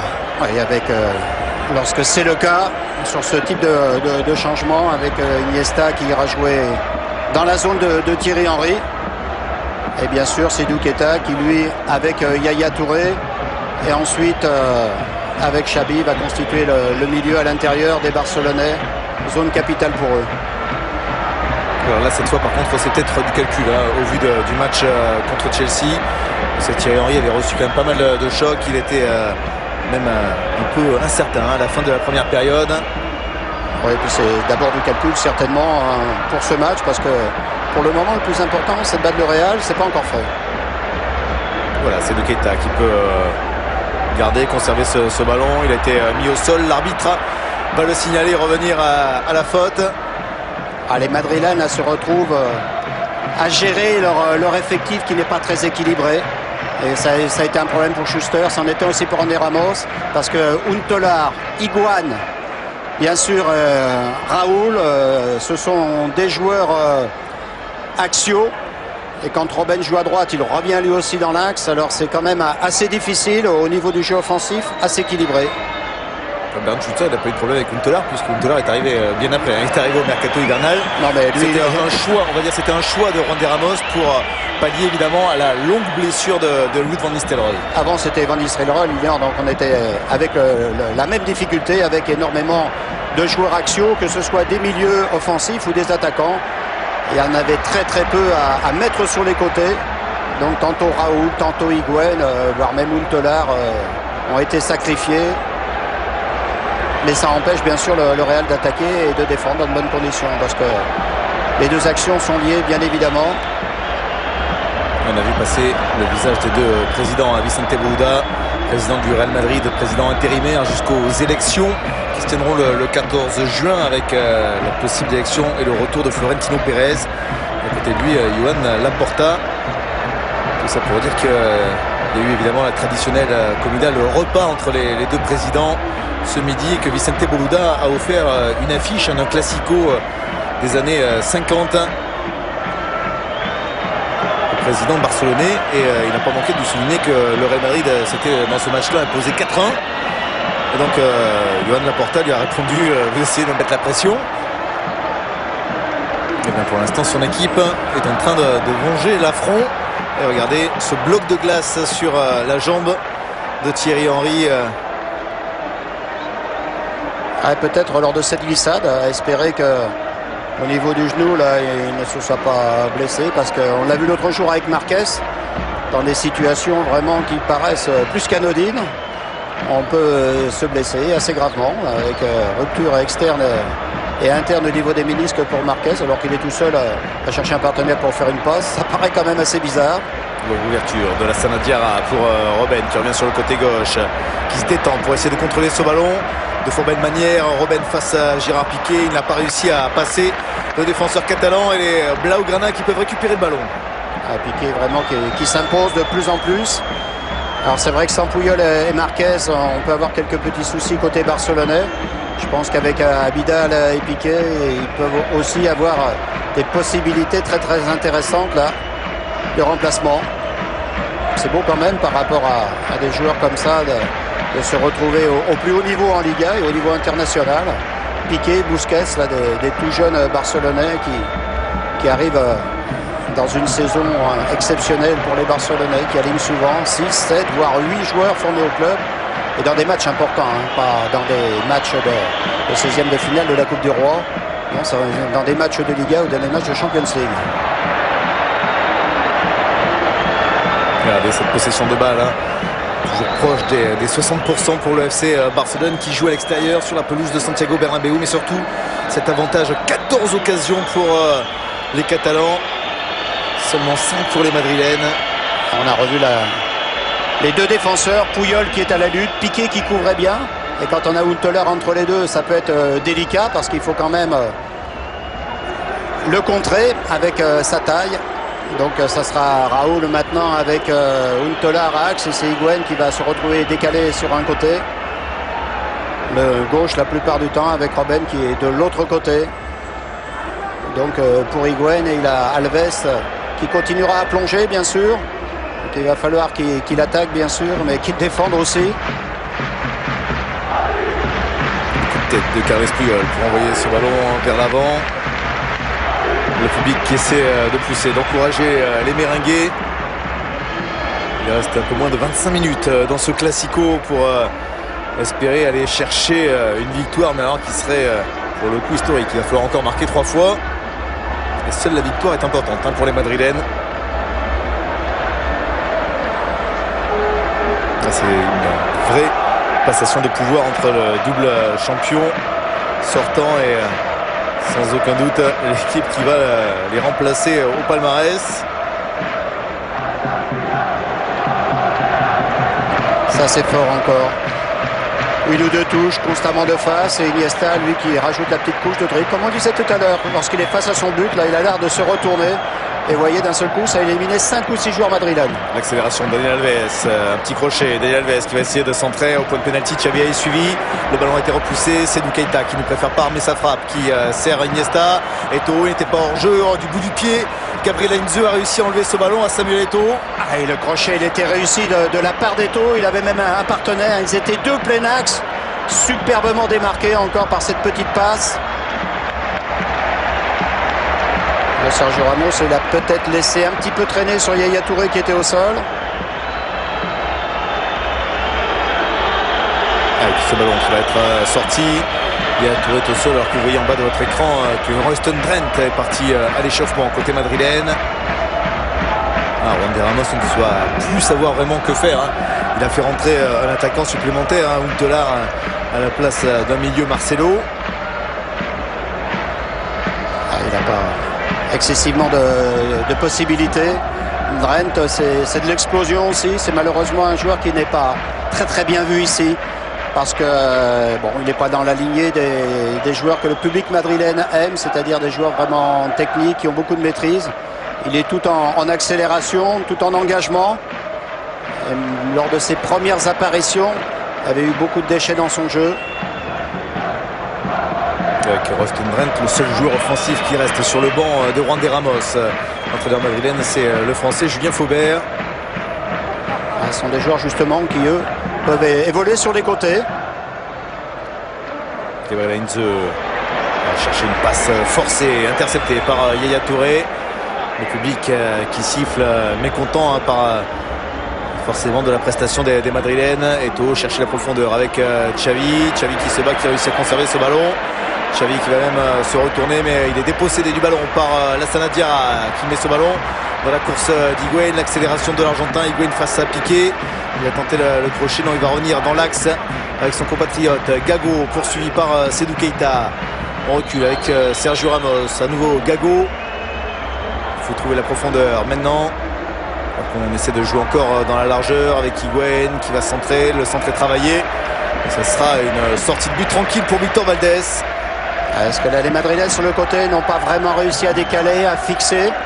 Donc les défenseurs barcelonais n'ont qu'à reculer, réduire un tout petit peu l'espace, et ils voient ce ballon arriver de face. C'est vraiment extrêmement facile pour eux. Et voilà un joueur d'axe supplémentaire qui va entrer sur la pelouse de Raphaël Van der Vaart, qui n'est pas capable, contrairement à Faubert, à Drenthe, on disait, de jouer sur les côtés. Il va venir une nouvelle fois lui aussi jouer dans l'axe. Oui, ou si par hasard le coach le mettait sur les côtés, c'est pas là où il peut mieux s'exprimer. Et quand on pense que Sneijder et Guti sont absents ce soir, eux aussi ce sont des joueurs axiaux. Donc on voit quand même la grosse difficulté qu'a Juan Ramos pour construire une équipe équilibrée.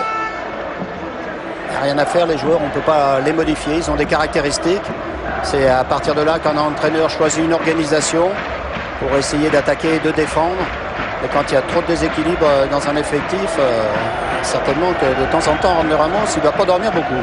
Sans parler de ce coup dur avec le coup de folie de Pépé, le défenseur central qui a été donc suspendu 10 matchs et qui va manquer à la fin de cette saison, le début de la prochaine, pour avoir mis un coup de pied sur Casquero. Vous avez vu le ballon qui a été sorti par les Barcelonais, puisque Lassana Diarra est resté au sol.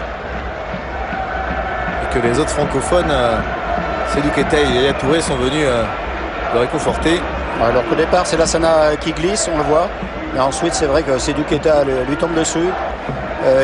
Xabi, il a été vraiment très très sport parce qu'il y avait un super coup à jouer pour les Madrilènes. Ils étaient en surnombre avec une attaque à 5 ou 6 contre 4. Plein axe, là, ça pouvait être intéressant pour eux. À un moment où le match n'est pas joué encore. Alors voilà cette entrée, ce changement avec Sergio Ramos qui va quitter la pelouse et Raphaël van der Vaart qui va rentrer. Vous entendez le public qui siffle, le public n'est pas forcément satisfait du choix, du coaching de Juande Ramos. Il va falloir nous l'expliquer, Renan. Bon, certainement que Lassana Dira va jouer à droite, ça va être un milieu capable puisqu'il l'a déjà fait avec le Real avant de le faire avec l'équipe de France. Et puis Van der Vaart jouera au milieu comme on l'a dit. Donc c'est Lassana Dira qui va aller sur le côté, se dévouer. Et c'est un joueur vraiment qui a énormément de qualité, polyvalent. Alors ça permet différentes options, mais c'est pas ça qui va quand même résoudre tous les problèmes qu'on a évoqués tout à l'heure au niveau du déséquilibre de cet effectif madrilène. Parce que Van der Vaart, bien sûr, ce qu'il aime faire, quelques passes décisives, mais surtout frapper au but. Il a, que ce soit dans le jeu ou sur des coups de pied arrêtés, il a vraiment une frappe exceptionnelle. Alors pour l'utiliser, il vaut mieux qu'il soit proche au début de Valdés. Et voilà son premier ballon touché par Raphaël van der Vaart avec ce ballon chippé par Yaya Touré. Lionel Messi qui se retourne, Lionel Messi qui accélère, Lionel Messi qui efface deux défenseurs madrilènes avant de servir ce ballon en profondeur pour Andrés Iniesta. Le crochet d'Iniesta qui n'a pas voulu frapper immédiatement et finalement il est repris par Lassana Dira. Il est repris certainement d'une manière peut-être illicite. Iniesta à un moment a la possibilité. Oui, il y a faute. Il y a faute, c'est clair et net. À ce moment-là, ça tape dans le tibia droit d'Iniesta. Lassana Dira, il ne peut pas tout faire. Il ne peut pas tout faire légalement. Vous voyez maintenant, c'est lui qui va être là-bas, le latéral droit. On n'a pas compris pourquoi Andrés Iniesta n'avait pas frappé de suite lorsque ce ballon vraiment lui a été offert par Lionel Messi. La passe était dosée à merveille pour l'Argentin, que Diego Maradona avait traité de chupon, c'est-à-dire de joueur égoïste qui mange le ballon. Et il a prouvé avec ce genre de petites passes dans la profondeur qu'il sait faire jouer et offrir des buts à ses partenaires. Nouveau carton, nouvel avertissement madrilène. Raphaël van der Vaart qui s'est vengé. Il est un petit peu énervé après son premier ballon. Alors c'était peut-être une des raisons aussi du remplacement, parce que c'est vrai que Sergio Ramos, lui ayant un carton, enfin on le sait tellement indispensable à cette équipe. C'est clair que Van der Vaart, là, il n'y va pas que pour dire bonjour à Alves. Il sait qu'il peut éliminer Iniesta, mais Lassana Dira, il est diablement quand même défensivement fort. Même s'il commet la faute, ça passe pas, alors que beaucoup contre Iniesta ont du mal dans cette zone.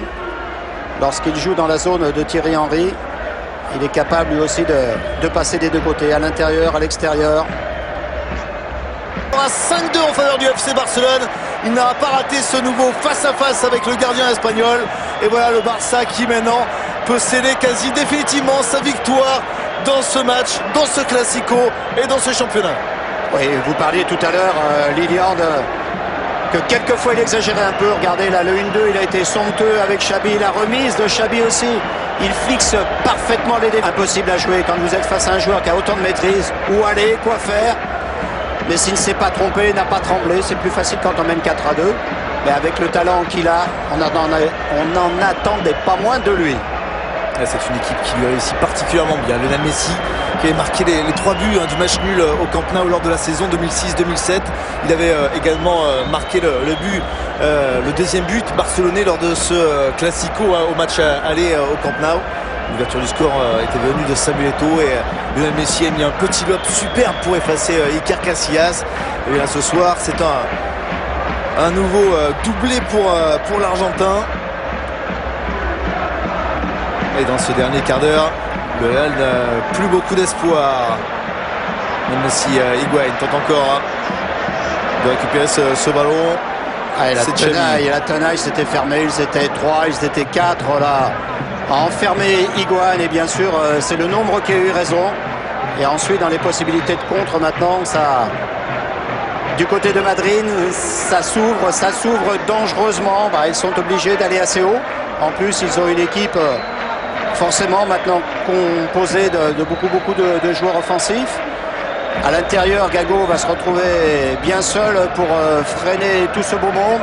Lassana Diarra étant à la place de Sergio Ramos en tant que latéral droit.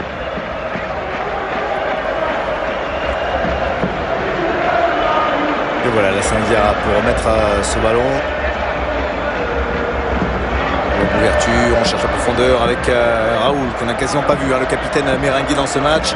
Raoul dans la surface de réparation, c'est une situation difficile et c'est Gérard Piqué qui va pouvoir récupérer ce ballon et relancer pour les Barcelonais avec Samuel Eto'o.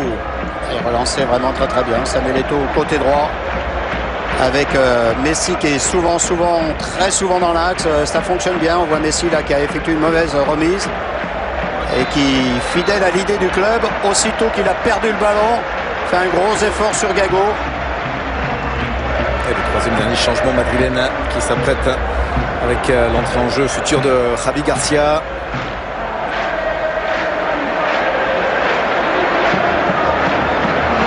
Messi qui rejoue, c'est double 1-2 et finalement Van der Vaart qui a pu prendre ce ballon. Van der Vaart accroché par Carles Puyol. Un petit peu de relâchement là, entre Iniesta et Messi.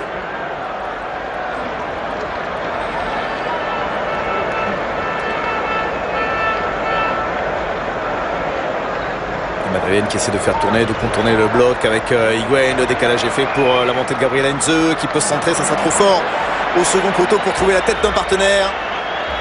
Gabriel Heinze, il a des qualités défensives. Lorsqu'il se retrouve dans les couloirs, c'est rare, c'est même certainement la première position en décalage qu'il a ce soir pour centrer. C'est pas au niveau de ce qu'il est capable de faire défensivement bien sûr. Offensivement, c'est un petit peu moins bien. Et donc la sortie d'Arjen Robben qui aura beaucoup tenté, qui aura en début de rencontre fait énormément de pression sur notamment Eric Abidal, le latéral barcelonais. L'entrée en jeu de Javi Garcia avec un Juan de Ramos là, qui abdique un petit peu finalement et qui renonce à ce match et sans aucun doute à ses espoirs de titre. Jusqu'ici il avait multiplié les apports offensifs. Là cette fois-ci c'est l'inverse. Et on le disait aussi, plus il les multipliait, plus il engorgeait le jeu. Et quelle que soit la qualité des joueurs offensifs que vous mettez, lorsqu'ils sont tous axiaux, il y a un moment c'est au détriment du jeu, au détriment de la qualité du jeu. Et là c'est Javi Garcia qui va lui se rapprocher de Gago pour peut-être un peu mieux équilibrer cette équipe. Alors bien sûr ça ne va pas dans l'histoire de ce match, où à ce moment-là il faudrait marquer des buts. Robben, il a fait 15 premières minutes excellentes où il a réussi à 2-3 fois créer des décalages qui étaient pas définitifs mais pas loin. Pendant un moment d'ailleurs, le Real a fini par s'en sortir grâce à ses excellentes qualités. C'est lui qui est un petit peu seul à masquer les difficultés madrilènes. À chaque fois il marquait ou il faisait marquer le but qui permettait au Real de repasser, de reprendre l'avantage dans des matchs bien compliqués. Là on voit Cannavaro complètement en retard. J'allais dire comme à son habitude, laisse traîner ensuite sur Seydou Keita. Il y a bien sûr de la déception, de la frustration contre les Madrilènes. Tout se joue ce soir. Pour l'instant ça leur échappe. C'est vrai que quand on est parti d'aussi loin bien sûr qu'on voudrait, et c'est souvent le cas, quand on fait un effort pour revenir, il est tellement démesuré qu'au moment où on est prêt à recoller, ceux qui sont devant remettent un petit coup d'accélérateur qui vous fait terriblement mal. C'est ce qui se passe ce soir entre les Madrilènes et les Barcelonais. On vantait le mental madrilène, le mental barcelonais il est pas mal non plus. Les 10 dernières minutes maintenant avec ce Real qui essaie juste de tenir, et ce FC Barcelone dans un calendrier très compliqué, on l'a dit, avec ce classico à jouer entre deux demi-finales de la Ligue des Champions qui vient nous faire une véritable démonstration de force sur la pelouse de Santiago Bernabéu et de prendre, on l'a dit, certainement une option quasi définitive sur le titre de champion. Voilà le premier pari remporté par Pep Guardiola qui aura en tout cas gagné cette bataille tactique face à Juan de Ramos, parce que l'entraîneur du Real Madrid n'aura perdu pour l'instant que 2 matchs en Liga, les 2 fois face au FC Barcelone.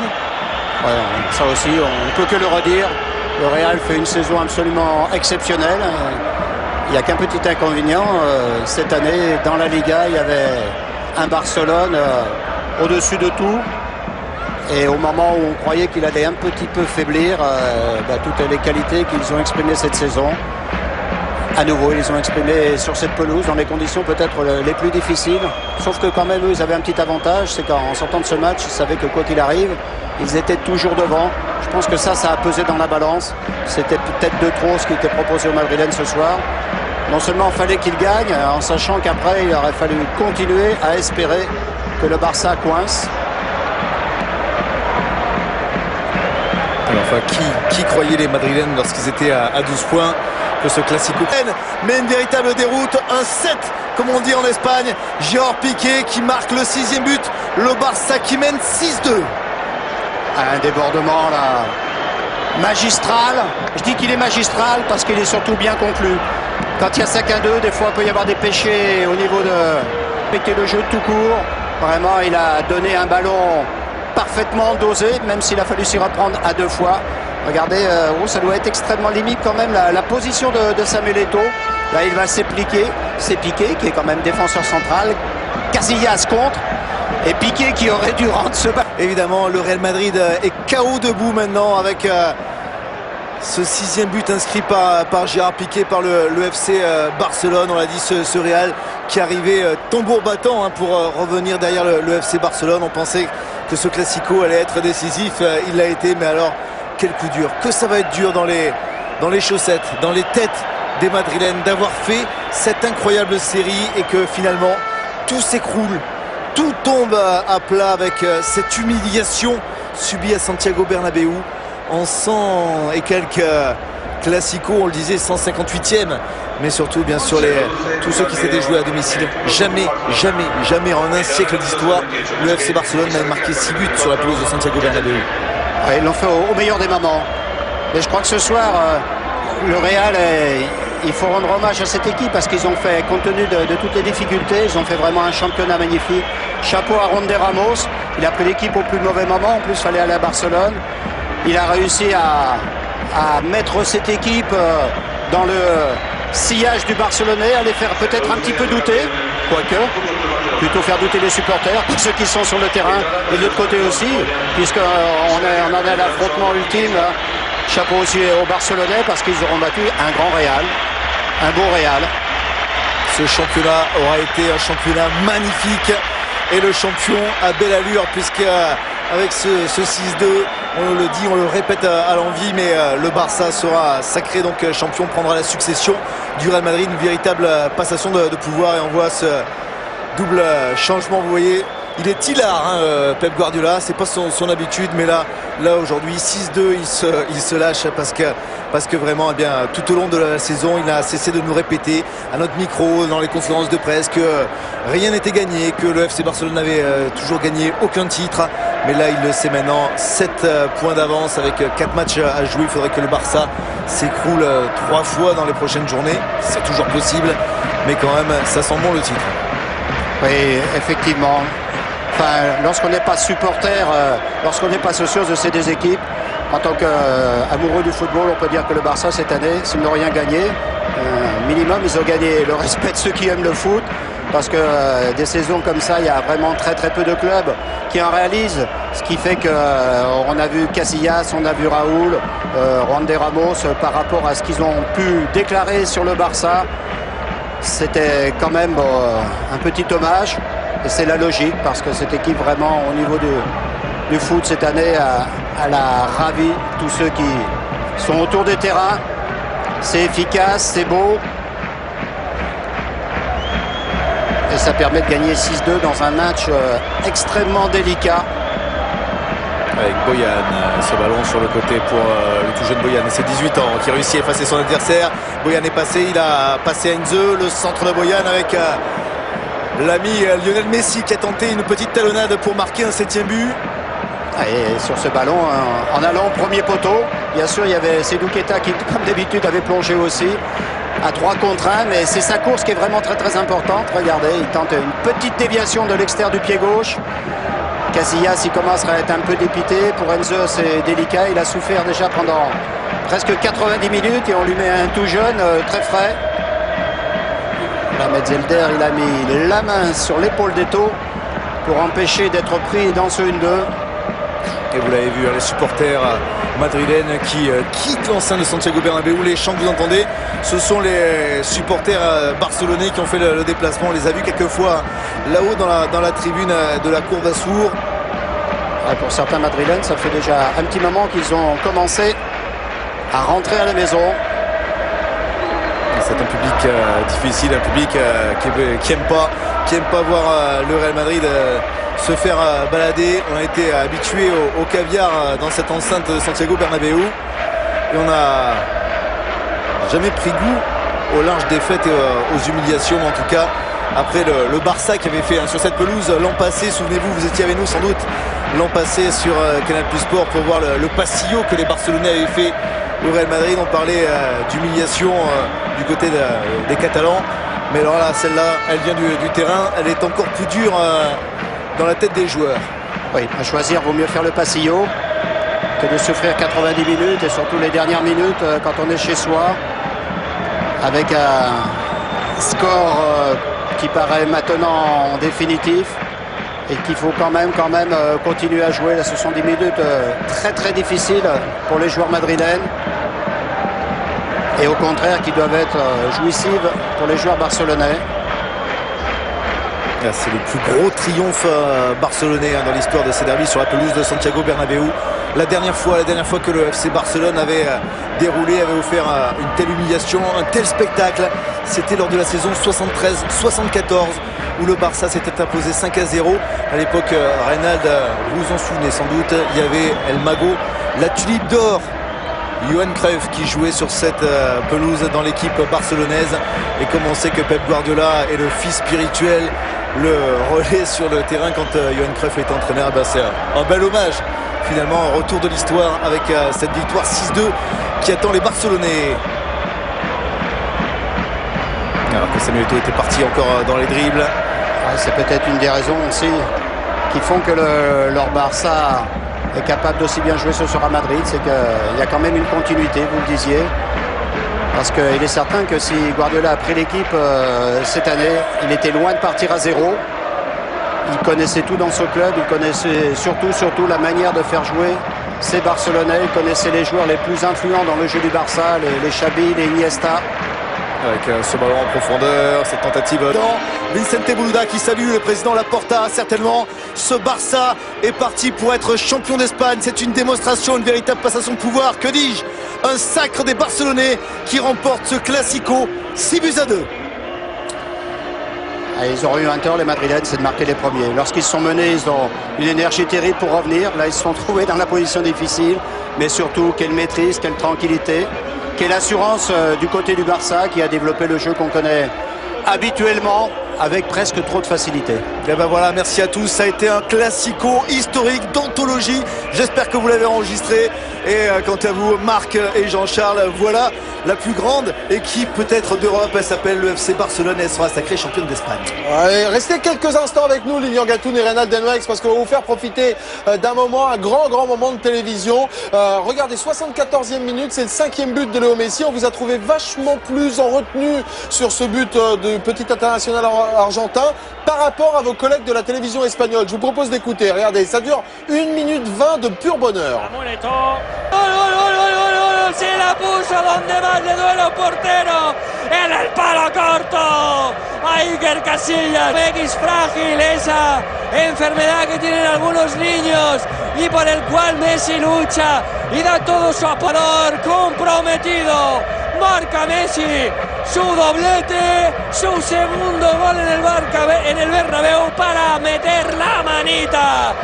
Marca Leo, marca el Barça, ahora sí que cierra el partido el Barça. Real Madrid 2, Fútbol Club Barcelona, manita. C'est tout simplement énorme. Et à la fin de cette phrase, le commentateur est mort. Il a explosé. Non, je blague. Je blague. En tout cas, c'était vraiment un des moments. Et oui, il va falloir nous la faire comme ça, Lilian et Reynald, la prochaine fois. Sans problème. Hein? On est prêt, on peut le faire. Bah alors, on est chaud. Un petit goal, là, goal!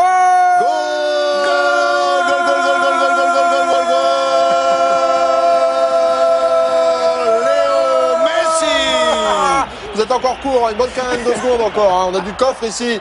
Que Zeus. Merci beaucoup en tout cas, messieurs. Et quelle éclatante victoire, Marc Keller, du FC Barcelone, 6-2. On se posait une question de savoir si le Barça était un peu émoussé après 2 matchs nuls consécutifs à Valence et face à Chelsea. La réponse est très claire, non. Et tout va très très bien, mesdames, messieurs, pour les hommes de Pep Guardiola qui s'envolent vers un titre de champion en 2009 pour succéder au Real. C'est vrai, Jean-Charles, avec quelques questions avant le match, finalement les réponses ont été données.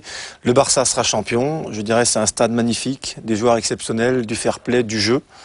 Je trouve Quelque part, on peut dire que c'est logique par rapport à leur saison, ce qu'ils ont réalisé, les hommes de Pep Guardiola. C'est vrai qu'on les encense depuis des lustres. Et là, on va voir notamment les buts de la deuxième période. C'est toute une joie de jouer, c'est toute une philosophie de club qui a permis de réaliser cette performance, qui est un résultat historique, notez-le bien, mesdames, messieurs. Hein. Alors on voit quand même, Jean-Charles, que Sergio Ramos, sur ce coup franc de Robben, arrive à marquer le deuxième but. Donc les Madrilènes reprennent un peu espoir. Là, on voit peut-être un des petits... Ça va beaucoup plus vite. Le Barça qui aurait pu faire encore plus fort, Reynald Denouex qui l'a noté. Sam Eto'o sera vraisemblablement le meilleur buteur européen. C'est lui qui donne ce ballon pour Gérard Piqué. C'est l'illustration, tout le symbole d'une équipe en réussite. 6e but. Alors, ce qui est assez incroyable quand même, Jean-Charles, c'est que 6 buts à 2. Rappelons quand même la statistique qu'on avait donnée avant le match. Depuis l'arrivée de Sergio Ramos, l'entraîneur de Madrid, sur 19 matchs, 17 victoires du Real, un nul, une défaite. Et ce soir, une telle différence entre le Barça et le Real, alors qu'en face, c'est quand même une grosse équipe. Ouais, effectivement, une grosse équipe. Et maintenant, un écart conséquent entre les deux formations. 34e journée de la Liga espagnole qui a débuté avec ce classico européen entre le Real et le Barça. Et dans la première partie de classement, eh bien, on constate quoi? Qu'il y a 7 points d'écart. Et Lilian et Reynald l'ont dit, selon toute vraisemblance, le Barça est à 99,9% champion. Oui, Jean-Charles, avec une différence de but stratosphérique, 72 buts. Ils ont maintenant pratiquement le championnat acquis. Il leur reste maintenant 2 objectifs majeurs quand même pour le Barça. Bien sûr la Champions League et la finale de la Coupe du Roi contre l'Atlético.